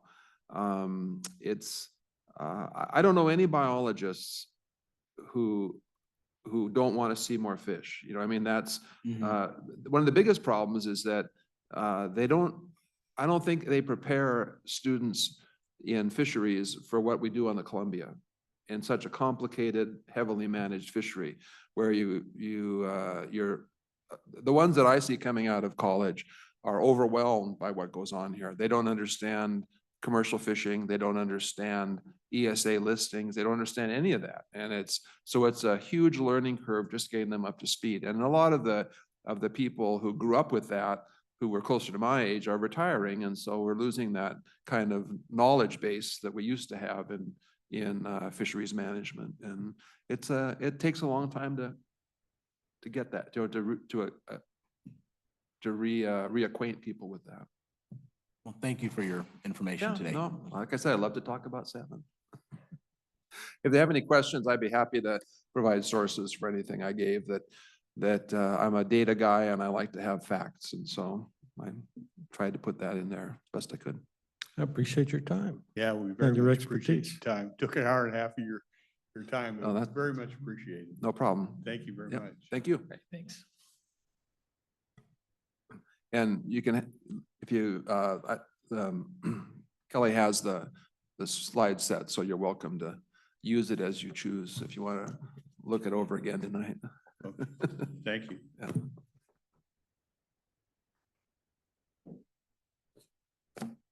The other thing we had, there she is.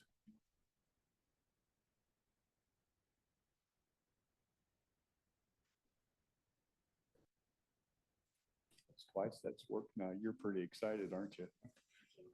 Kelly, that's our first successful. Actually, a advancing, second. huh?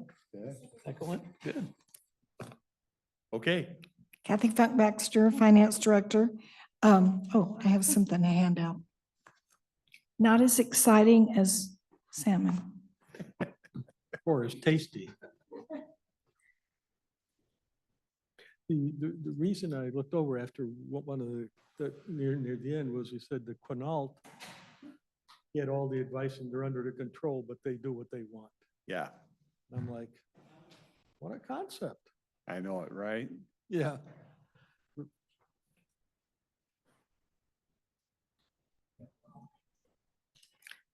Okay, this is our budget amendment. It will be on the public, it will be at the public meeting for Tuesday, next Tuesday. But it's pretty extensive. And so normally we would talk about agenda items on Monday, the day before. But I slotted myself on for this workshop time in order to give you a little bit more time just in case you have questions. The first section, of course, is the changes to the general fund. The good news is that on the general fund, all changes that are here, revenue and expenses, net out to $10,959 change. That's it. And so then I'll just kind of go down some of the major things. On the commissioner's expense, we have the ability to code with the bars coding to separate out those costs and expenses for public information. And so that's what we're trying to attempt to do here, is to split out some of the expenses in the commissioner's expenditure area between those that are for public information.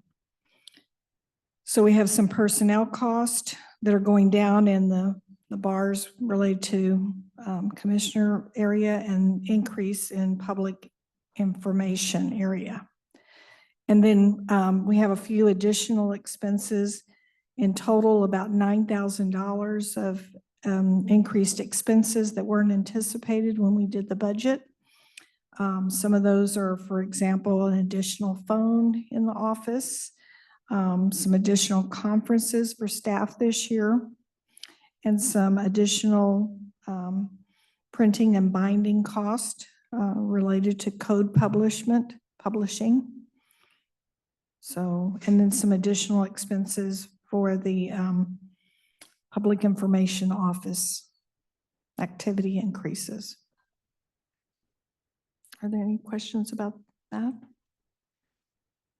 The direct labor as an example, you just made a different breakdown, moved it. Yes, we just made a different allocation. So for example, all of Shaney, who's in the office, her expense is related to public information. So she's 100% now public information coding and 50% of Bailey. How do I know this from the bars since all the numbers in the So- three first columns are the same? So on the bars, you'll notice that you have 5,116,000. Oh, those are different. And Okay. then you go down to where we now have, Blind. yeah, so it's a little bit different bars, but it provides us a better mechanism and way to track some of these expenses, particularly for budgeting purposes. Yeah. So really, these adjustments are improvements to tracking. Right, right. So what you've done on the resolution column is really done the bottom line for each of the categories. Perfect. So just in total, like I said, there's about $9,000 of actual adjustment for things that were unanticipated. So the next item is in our treasurer's area, and we're looking and going to ask for permission to have an additional $9,000 annual expense for software. And this has to do with a program for helping us better manage our debt management. And it's called DebtBook. And we currently are already using this software in our auditor's office for the leases and for the subscription-based items. And so they're, excuse me, they use a module, and this is to add an additional module for, particularly for debt and for the bonds payments and tracking. What we like about it is, and it will also help for me for budgeting. And so between the three offices, we'll be able to utilize this additional module to be more efficient and effective. And we'll also be able to allow access to a number of users to be able to see their bonds related to the school districts, some of the special districts. And I think Deborah Garner commented, the treasurer, that she has about 31 different bonds that she's managing payments for. And so this would make their job much easier and more efficient. So I'm a little unclear on the treasurer's obligation. She needs to manage the bonds for the school districts? She manages, she's on here right now. So she manages, I won't speak for her, but I know she manages the payments, the timely payments, and the tracking of all of those issuances that they have. And QuickBooks won't do it for you, Deborah? We don't use QuickBooks, so I don't know. But yes, DebtBook. I mean, 9,000 is a lot of money, and I assume that's another 1,000 a year for maintenance. No, No. this is the total cost. It's a cloud-based system. And it's the total annual cost for utilization of the system. So next year it's another 9,000? Yes, and they're offering a 3-year contract for the price. We would like, at a later date, we're probably going to come back to you and ask for the 2 contracts to be put together. They also offered to put the contract for the auditor's office and our contract for the treasurer's office together as one contract, and to make it more efficient to manage that as well. And this software is really for an internal function in the treasurer. has no tendrils going outside? I don't believe so. I didn't hear what you said. I'm sorry. Uh, I'm very careful about software that has to interface with other software. And this sounds like it's really something you keep in your office for your management purposes, has nothing to do with anybody else. Correct. Right now, we're tracking all of this just in an Access database, but it doesn't give us all the information that this would. We would be able to interface with PeopleSoft to do the journal entries that we do for these bond payments. That's where I'm more cautious. We would be able to means that at some point you're going to ask us for a consultant to No, do the interface. no, It's already there. it's included in that they will program it so we can pull the data out of there the way we need it to upload into PeopleSoft. And they guarantee that into the future. Kaylee McKay in the auditor's office. I can touch a little bit on this because we use it for the leases and SPEDA side. So when we say, I don't know that interface is the appropriate word. It will the PeopleSoft and DebtBook will never touch each other. So what DebtBook does is we can export what we need, and then we only upload into PeopleSoft our journal entries and things like that. They won't ever be connected together and just sharing information and have access to each other, if that's what you're That's exactly what I'm referring to. asking. Yeah. Yeah, Okay, so that's not what it does. Yeah. And that will happen, you don't manually transfer the numbers, you upload or, Yes. so you just decide this is the data I want and boom. I have seen in the past people entering the data by hand again from a printed sheet, and I was hoping we weren't doing that still. Nope. So it sounds like the auditor is in on this also. Yes, I think in the end, all three of our offices, the treasurer's office, my office, and the auditor's office can utilize this software to help us do a better job that we're trying to accomplish, all of us. So all three departments will end up spending 9,000 a year for the licensing. It's 9,000 in total, and all three of us will utilize that same access, that same module. So you have 3,000 to kick in. Well, and it has unlimited users. So Public Works has like Public Work Trust Fund loans. They would be able to log in there and look at that data as well. And we could give it when we have a new bond, and we will upload all of our old bond information in there. So all the resolutions and the documents will be in there, the debt service schedules. We'll be able to run reports. We want to know how much money's going out on December 1st. We'll easily be able to run reports. And it will also, for Kaylee's side, it also helps with some of the notes that she has to do for the financial statements. So it has that feature in it as well. And right now, yeah, we're tracking this on different spreadsheets and, doing all sorts of things to get all this information into PeopleSoft as we do it now.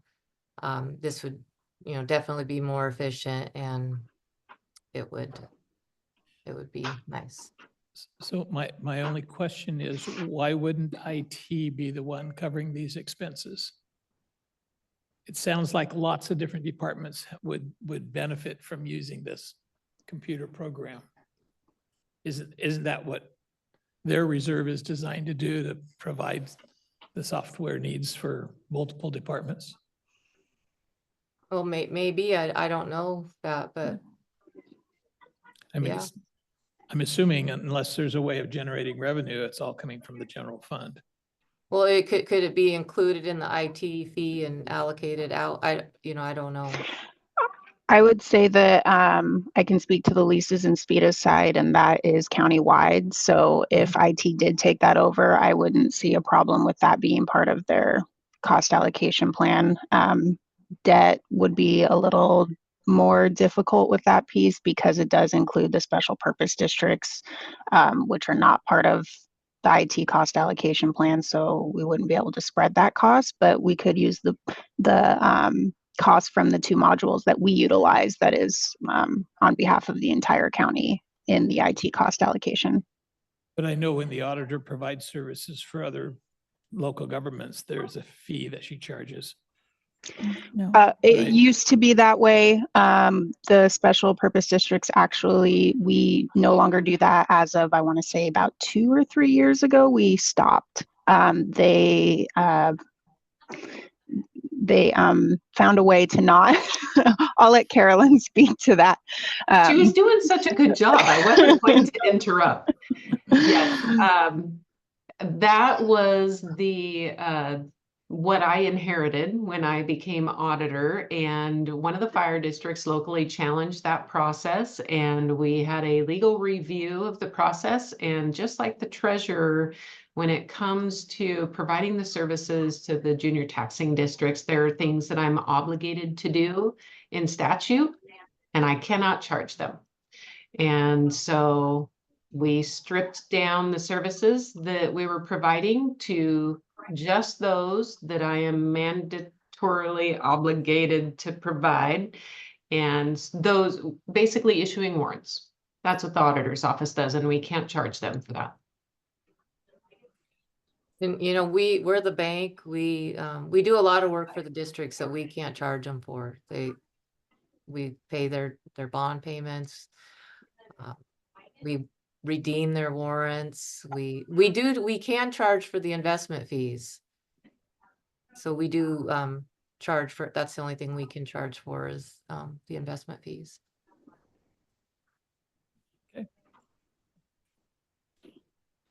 Would you like me to look at putting this on as a general purpose software for the IT?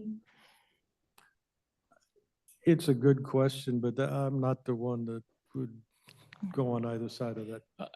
I think we've got a policy for dealing with software and IT information. So if it fits the policy to have it go through them, yes.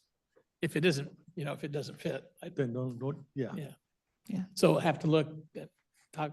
Yeah, my only concern with this particular 9,000 was exactly the fact that it's 31 of our bonds. I don't know how much is not countywide. And Special we could, district, whatever. Well, it's all I don't- countywide. I mean, they're all Yeah. Cowlitz County local districts. So, Yeah. I mean, I'm not saying don't spend the money. It's just a matter of, does it Okay. fit in? I'll do a another little department? research. Yeah, I don't have a problem going forward with it. Yeah, I think you, the auditor, and the treasurer have shown excellent judgment on where to put things. Have it your way. Okay. It's going with Arn then. We're done. Okay. Okay, thanks. all right, thank you. Thank you. Thank you. Okay, the next one is my office, and we provide the mail services. And when we did the budget this year, we noticed that mail services was over in an internal service fund, and that was fine, but they don't really generate any revenue, so we moved them over to the general fund. And I missed a few items that we need to account for their expenses. They were still stuck over in the internal services fund, and that's a total of $2,400. That'll break the bank every time. I think it was tied in with the print shop when we had the print Right, shop. and you don't That have the was the print revenue shop part, yeah. generating any revenue to cover all of those expenses. It was, so, and then human resources, Wait, just one sorry. quick question. Do we have a new person in the mailroom, or? she's not new, Danatea, and she's been with us since I just haven't last seen her year. in a while, so I was wondering. Yeah, she's here. Okay. She only works about 18 hours a week. We also have human resources, and so they have a summer help position, and they're wanting to offset that expense because they also have anticipate some reduction in labor cost due to someone being out on leave, and so that's for that. In that case, just for my own edification, you bring it out because you have to, or what's the impetus for even making the change? It's labor. Yeah, well, right now, we still have direct labor as a restricted budget item. And so that budget capacity is not available for other expenses Got it. unless approved by the board. The next one is, it's a similar issue. They are reduced, they had during a position opening, this is in purchasing. And so they've had to do some other, they wanted to move part of that to cover some other expenses because they have a backfill position. And that's $4,000. Civil service, they had an old laptop or an old computer, and once the person left us that had previously been in that position, it was unable to continue to be used, and so they brought in a new hire, and so they're purchasing a new laptop for $2,500. And then the sheriff's office have quite a few different expenses that we're making adjustments on. In total, it's about $14,000, but some of that is covered by a Department of Commerce grant called Star Chase. But they have different items. I mean, we had some items that were ordered in 23, but they didn't hit till 24. So therefore they had to increase this year's budget, but last year's budget rolled into general fund. And we had some new hires that were actually at a lower step than the previous. So that was a reduction. And we were utilizing the wrong rate in the budget for the sheriff deputies, and we discovered that, and that's about a $52,000 savings to the budget. And just some various expenses there. Any questions? I was just looking ahead to see if there were anywhere we were in the plus column. In the revenue, we do have some plus. That's an area that we do. It's offsetting some of these expenses. Probation expense, if you're ready for me to continue on. Probation, we had some requests for increase in overtime. They're offsetting it by moving extra help payroll to cover that $10,000. And then they have some additional ancillary expenses related to personnel, which is about $2,481. The jail expenses, this budget amendment reflects the two collective bargaining agreements that were settled later this year. And so that was the guild, and that affects the jail expenditure budget. So we've got an increase there of $113,000. We had some positions that we eliminated, cooks, and we didn't reduce the medical expenses on those. And so we're able to take advantage of reducing that to offset some of those costs. And we also had to use some corrected contribution rates for the retirement. We didn't have those in their particular budget correctly. How does that retirement work there? So next year's budget, we'd see something in excess of 457K. Yes.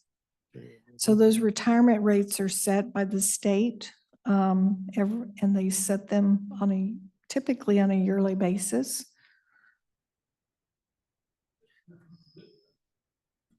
The corrections officers are left pensioners, right? Law enforcement. I'm not sure. I know that, I'm not sure. Oh, In the event, this is like going into the imprest account for retirement. Yes, yes. And this is the employer expense Yeah. portion. So part of that is because there's an increase in the salaries, there's going to be a corresponding increase in the retirement because it's a percentage of wages. Offender services, they are needing, and this may have been a budget key puncher, I don't know, but it's $40,000 for extra help on the payroll side that they needed. And so that's what the majority of their increase relates to, is extra help. Superior Court, this is just basically the Hall of Justice Security project grant. It really needed to be in a capitalized expenditure code, and we had put it in other when we did the budget. And so I'm just moving it from that to the capital expense line. The next two are to record the contributions that were previously approved for IT to provide $50,000 for that grant to cover some of the cost, and also from the capital improvements account for $50,000 to cover some of the locking mechanisms. The clerk's expense budget is increasing by $10,900, and this is because additional workstations related to some additional hires that were approved during the budget cycle, and then as well their computers for their new positions.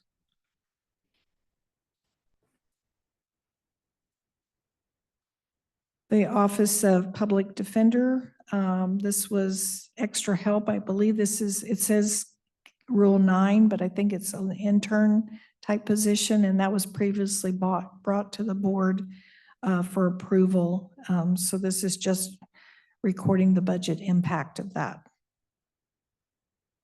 They also have a lease, an outside lease, and they're anticipating I believe facilities is assisting them in trying to find a location to move to. But until then, they have a rent escalation clause, and that carries them through December. That was about $22,000 for those months. Then in coroner's expense, they have a grant that will help offset some expenses for a striker unit.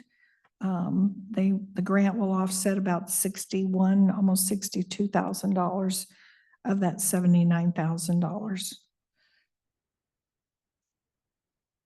And then they just have some general repairs and maintenance that were unanticipated when they put the budget together, and a small increase in their photocopy budget.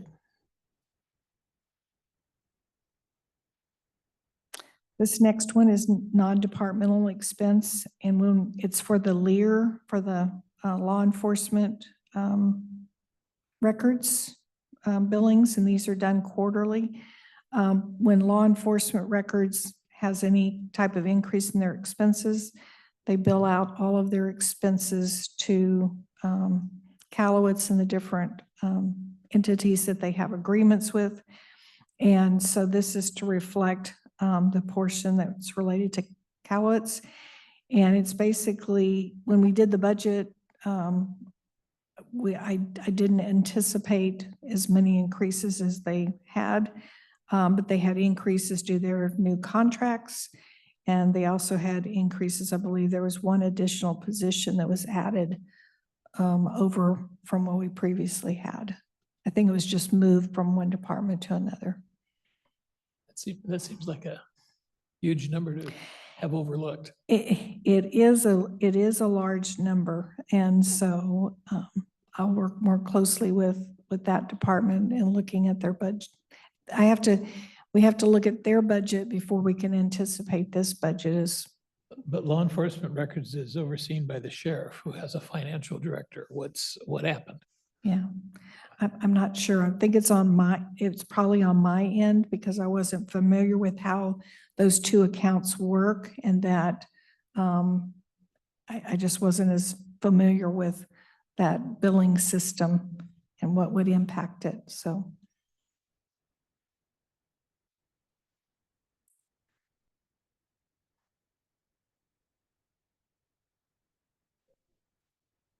And any other questions on that?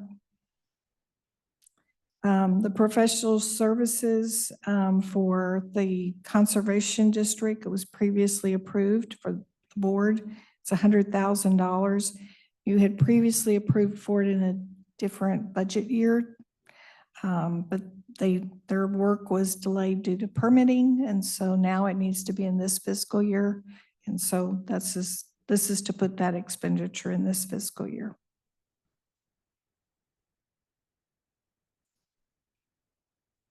The next item is non-departmental expense, and this is a reduction of some of these line items. We had placeholders put in place for the sheriff's clerks and the corrections guild contracts. And so this is utilizing those funds to offset some of those increases for COLAs.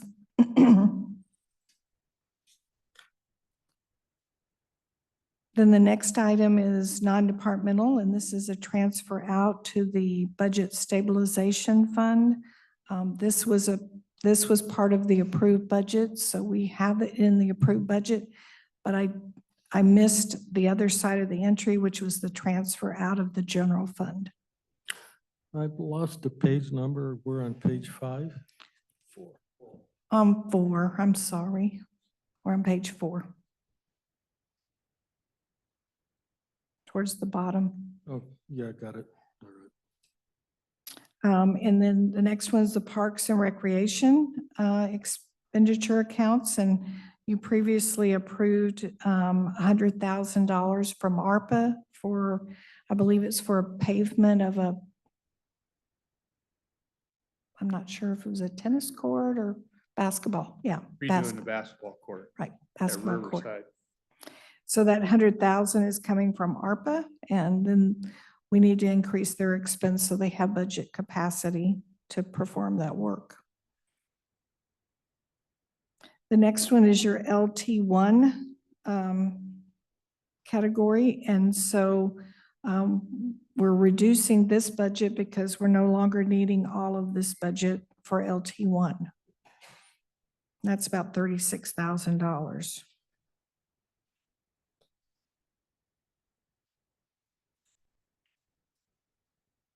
Then that concludes all the expenditures on general fund expenditures. Then we have offsetting those increases. We have new revenues or estimates for revenues, and there's various categories. And so some of these are grants that are coming in or new contracts. For example, the Kelso animal control contract, the Stryker grant, almost $62,000. This next item, pretty large miscellaneous revenue, $496,000. It was not in the budget where the bond payment for the PFD funds were, but they reimburse us for their portion of those bonds, a portion of them.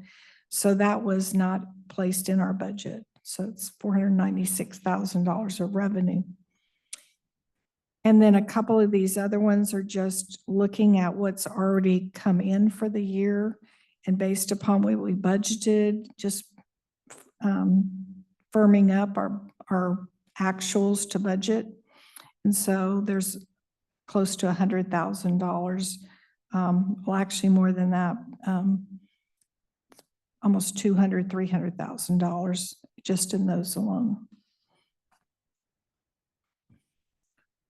Then we have some additional transfers in because we relooked at our behavioral health transfers, and we just made sure that they were transfers in and transfers out are matching. And so there's probably about 7 entries to take care of that. We also had recorded some transfers for drug court as transfers in. And then we also had the Hall of Justice Capital and Hall of Justice from IT as transfers in. And then the ARPA funds are transfers in as well, recorded as revenue. And then we also had an insurance reimbursement from our pool that our Washington,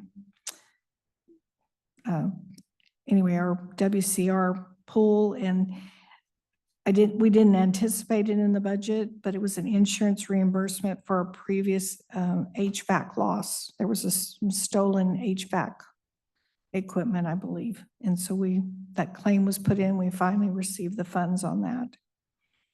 It was almost $99,000.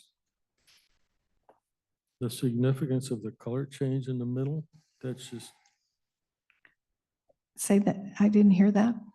the significance of the color change in the middle, under the column amended budget, 3/5 of the way down, the 248,430. It's a different color. I don't know why it's a different color. I'll have to look at it. Okay. I don't recall anything at that.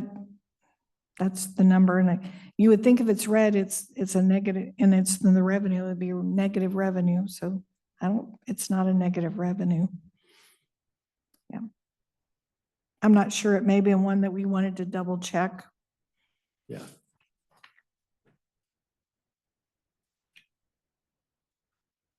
Okay, page 6. Now this gets into other special item funds, special funds, county roads. So here it nets out to a 0.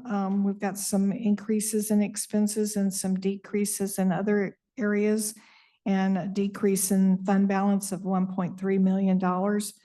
But I believe these were previously reviewed. Mike probably brought to your attention, they're doing some additional overlay. And so they need to shift some budgets around. And so that was $2 million. And then they had some promotions and some overlapping hire needed for retirement. And so that increased some of their personnel cost.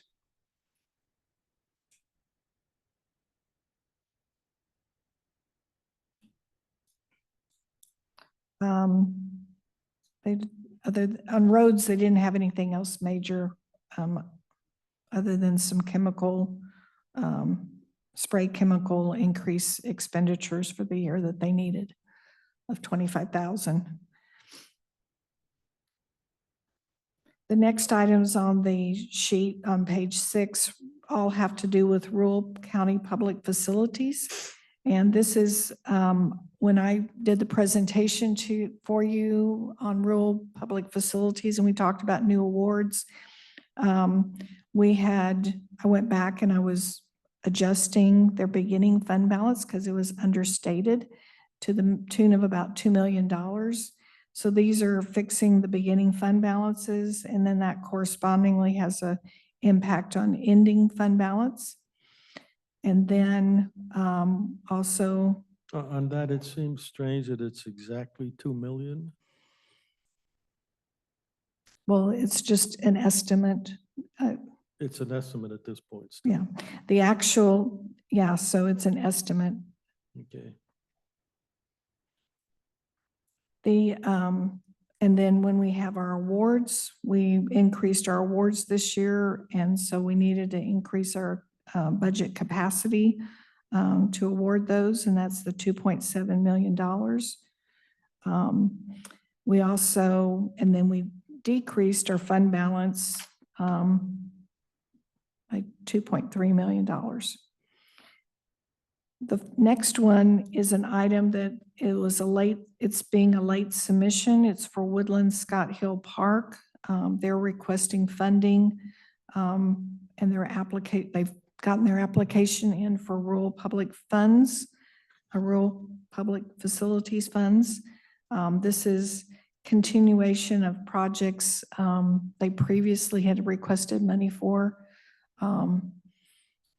A sports complex that they're continuing to try to finish out and will provide economic impact for Woodland. And that's $50,000. So that's the budget capacity in order to allow us to award that in the next, and I don't know when, but soon when I can get that submitted for consent agenda item. That was out of the investment earnings, right? Well, we do have some investment. Yes, we have some investment earnings income. But we moved that up Increase. to make that payment. Right. Yeah, I Right. remember So that. you'll see below, we also have some revenue adjustments to make our budget closer to actuals, and 50,000 is investment earnings.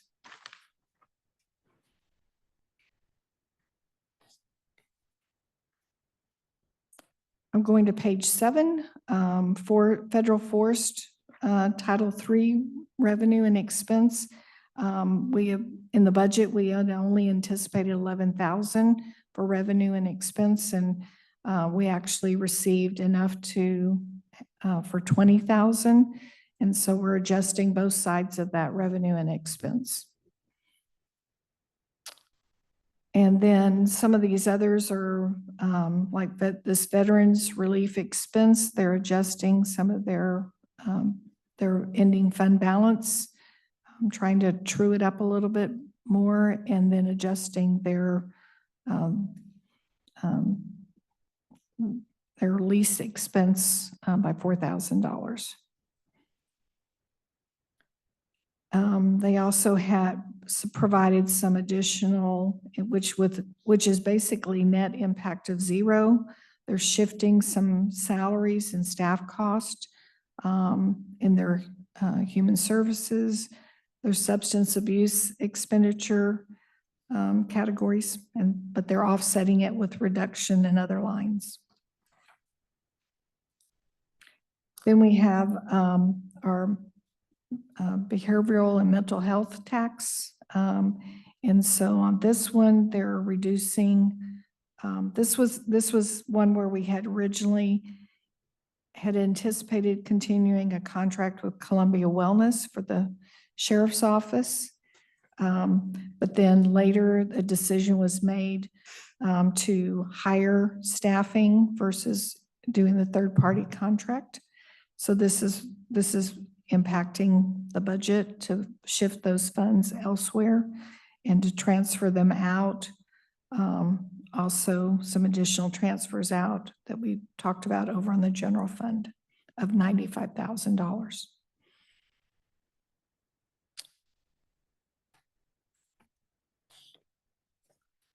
On page 8,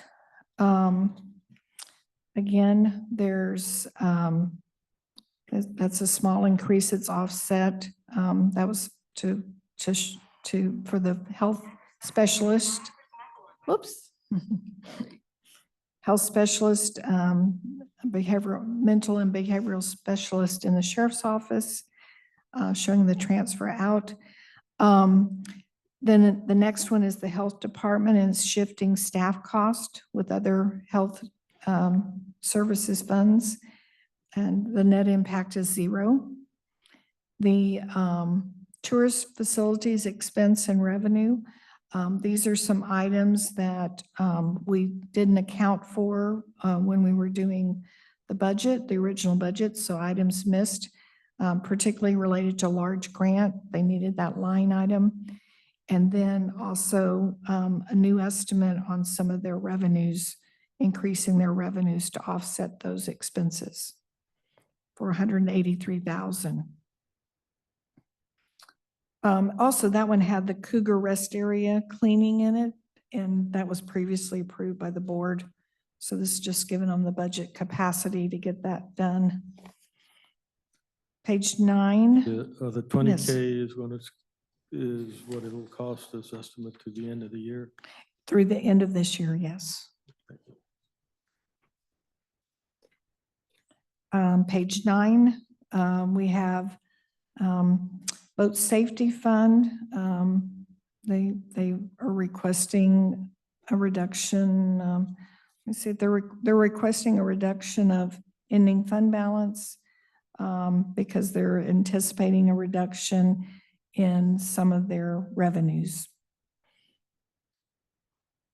And then we have low income housing. They're doing some staff, they're shifting some staff costs between professional services and direct labor. It's offset, it comes to zero. It's a zero budget impact. The sheriff is anticipating some additional funds coming in, miscellaneous revenue contributions to help their K-9 program. And so they would like to increase some of their expenses related to maintaining those service animals, their K-9 animals.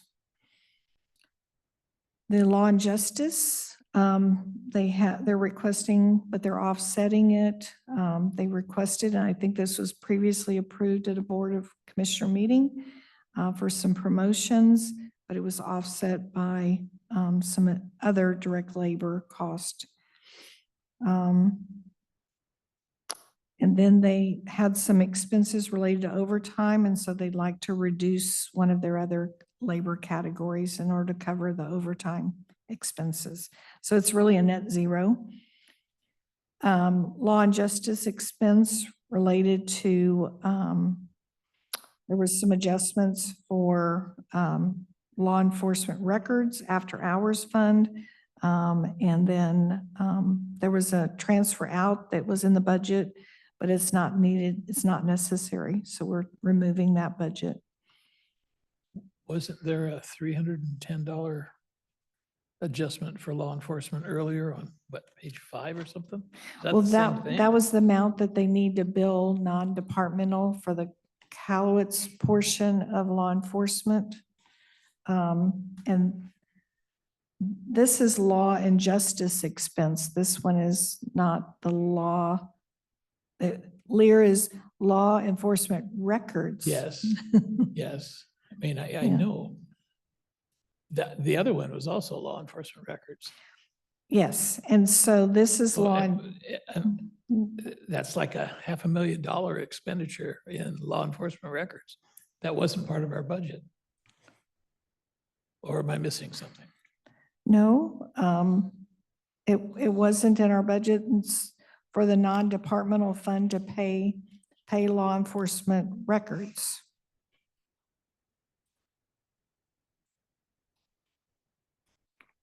When I think, But I guess maybe it's too late in the afternoon, but they submitted a budget that we approved, and yet it went up $500,000. That's why we're making the adjustment. no, I don't think that's the explanation. Their budget did not go up $500,000. The court where they're billing, they recorded expenses and revenues on law enforcement records. But then on those that they're billing, which is the non-departmental account, we did not catch that our portion of that bill was going up as much as it did. And so we didn't budget in the general fund enough to cover their increased expenses.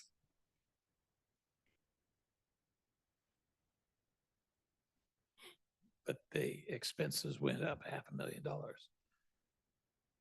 $300, 300,000, earlier. In general And then fund, from yes. from this revenue source. Or are we talking about the same money? Just kind of, I'll have to I'll look at look it. into that, I have to see- look see at what it the deal again, is. but I think on their side, their expenses did go up, but not $500,000. Not, it's 300,000 basically. And so, but on the general fund, we did not budget enough to cover what they were going to bill us. So I have something in place that I'm going to do next time because their revenue on the law enforcement records has to come from somewhere. Some of it is from the outside, some of it is from internal. And that's the part that we didn't get in sync, the internal part that they're going to be collecting from general fund. that's something that should have come over from them. They should have been pretty clear on that. Yeah, and so it just wasn't part of it wasn't very clear in our process, and I'm going to improve the process.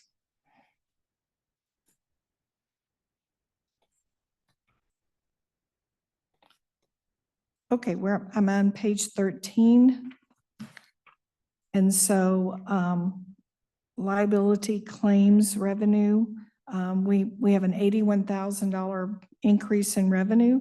That's because we have a claim that for the motor, it's actually on page 12, on the bottom of page 12, that we're getting $81,000 in from the risk pool, but we also have over 81,000 that we need to pay for those cleaning expenses to that fire at the motor pool or the fleet operations.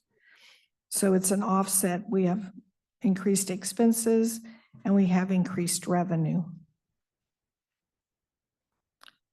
The next area for liability claims, we have increased expenses this year, particularly for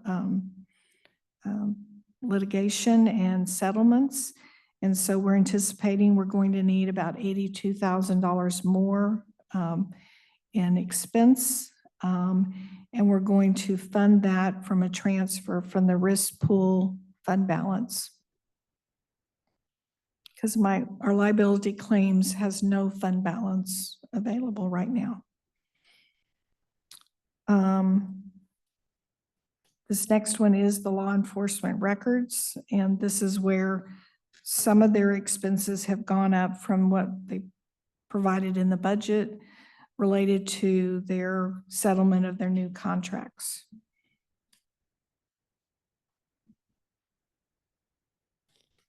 And then as a result, they have to increase their revenues for their billings.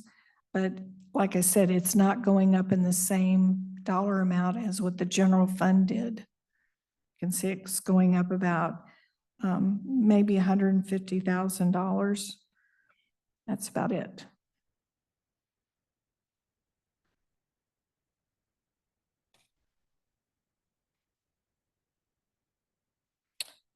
They also, in addition to the new contracts, they submitted a budget increase because they're needing to hire an overlap for 2 months due to a retirement in one of their positions. And so that's a total of about impact $14,000, but they're covering that from fund balance.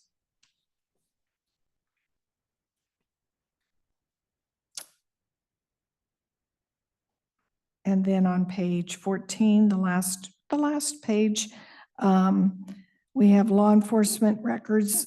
This was the one where they had, they're reduced their $150,000, which was the transfer that they no longer need.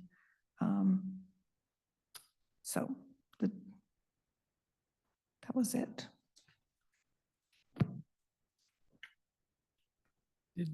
That's all I Did you have. talk about the opioid fund? Oh, I should have. Did I skip over that I page? think we skipped a couple of pages, 10 and 11, I think. Oh my gosh. So sorry. Yeah, I grabbed too many pages. Okay, on page 10, we are taking and increasing the revenue to equal what we've received so far this year. This is making budget equal actuals, and that is, that's an adjustment of almost $1.6 million. And then correspondingly, we're increasing the fund balance because to reflect that same amount and based upon the settlements actually received. And are we expecting one more payment this year, or I can't remember if we've gotten all. I'm not sure if there's one for July 1, but we're also still investigating signing the Kroger settlement. That one, I believe, hasn't been settled yet. And then there are some, the last payment we got was like the 900,000 from the Johnson & Johnson or the Janssen settlement. That's the 17-year annual payment. Well, that one is a lump sum. That one you get it in, and so that's what's confusing also about this whole thing is some of the settlements under the pharmacies were, some of them were lump sum, some were not. The Johnson & Johnson was lump sum. Your distribution, your first set of settlements, which was a total of 3-point-something million, that one is over 17 years. And that was the only one that they've released an actual distribution table to tell you exactly how much you're getting every year. It goes from 177 to 200 in the later years. So yeah, it's interesting. So I'm not sure if we're going to get additional this year or not. I don't know what the Kroger amount is. And I would believe that Gina and them have maybe a better handle on that, but I can look, I have access to look in the portal. And then, yes, and I did miss some other big ones here because y'all had approved, previously approved $550,000 for the water sewer meter replacement. That's being funded from ARPA. And then again, here's the ARPA disbursement of $100,000 for the basketball tennis courts in the park. And then on the capital expense improvement category fund, they're wanting to reallocate some of those projects, and they want to allocate $150,000 to the roof reallocation for the annex, and reduce the allocation for the jail right now. And then we have some expenses that we anticipate at the Hall of Justice, $25,000 because they're going to replace some carpet over at the jury room. So that resulted in a total of putting back to fund balance $425,000, which I assume will be coming back to us next year because they'll eventually put the jail roof back on the list to have that worked on. And then this next one was basically capital, that was the contribution for facilities, Hall of Justice security door project. And then the next two just show the revenue coming in from ARPA for the water sewer, and then and adding it to the construction expenditure budget. So sorry, I missed those pages. Page 11, let me see if there, oh, yes, of course, Sean. The little tiny one. The little Yeah, a tiny little one. tiny one that y'all have previously approved already. So this is the $6 million from the solid waste from the landfill for the methane project, the PUD methane project. And that's taking $6 million from their fund balance and placing it in an expenditure line to be able to pay, just make those disbursements to the PUD. And then this next one is solid waste. This is the insurance recovery revenue money that we received for our claim for the landfill fire. And then solid waste, this is to correct some balances for transfers in and transfers out that the solid waste had budgeted. So we corrected that so they will be in balance. And then stormwater just had some net zero effect. They're moving some funds between labor and a different labor bars category. Information technology, we were going back and looking at some cleanup on their software expense. Their software expense was over budgeted, 1.6 million. Should be more like around 1.3, 1.4 million. And also to cover some IT consultant increased expenses. And there's a CDI contract that they didn't have enough set aside to cover that full 12 months contract. And then they have a few purchase orders that were ordered in 23, but the expenses didn't show up until 24, so they needed budget capacity on this hardware line for 39,000. Then their contribution of the Hall of Justice door project for 50,000. And then they're in reviewing the budgets, transfers in and transfers out. We also discovered that their budget wasn't adjusted for $40,000 transfer from the auditor's office. So they needed to show that additional revenue. And then previously approved, I think just this week, was 125,000 for replacement of 14 switches. And that's coming from their reserve fund.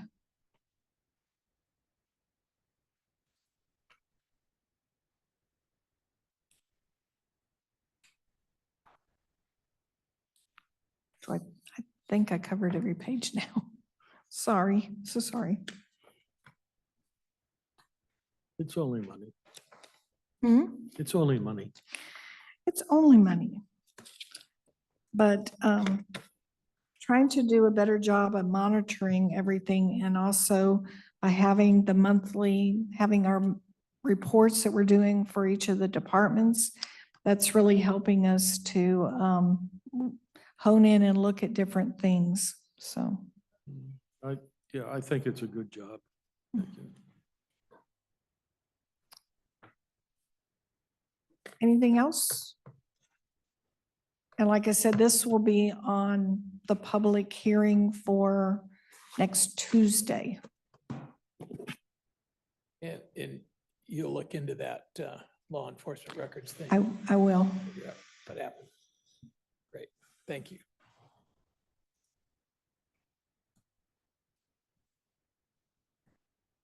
Hey, see nothing else. We will adjourn. We Thank will you. adjourn. Thank you.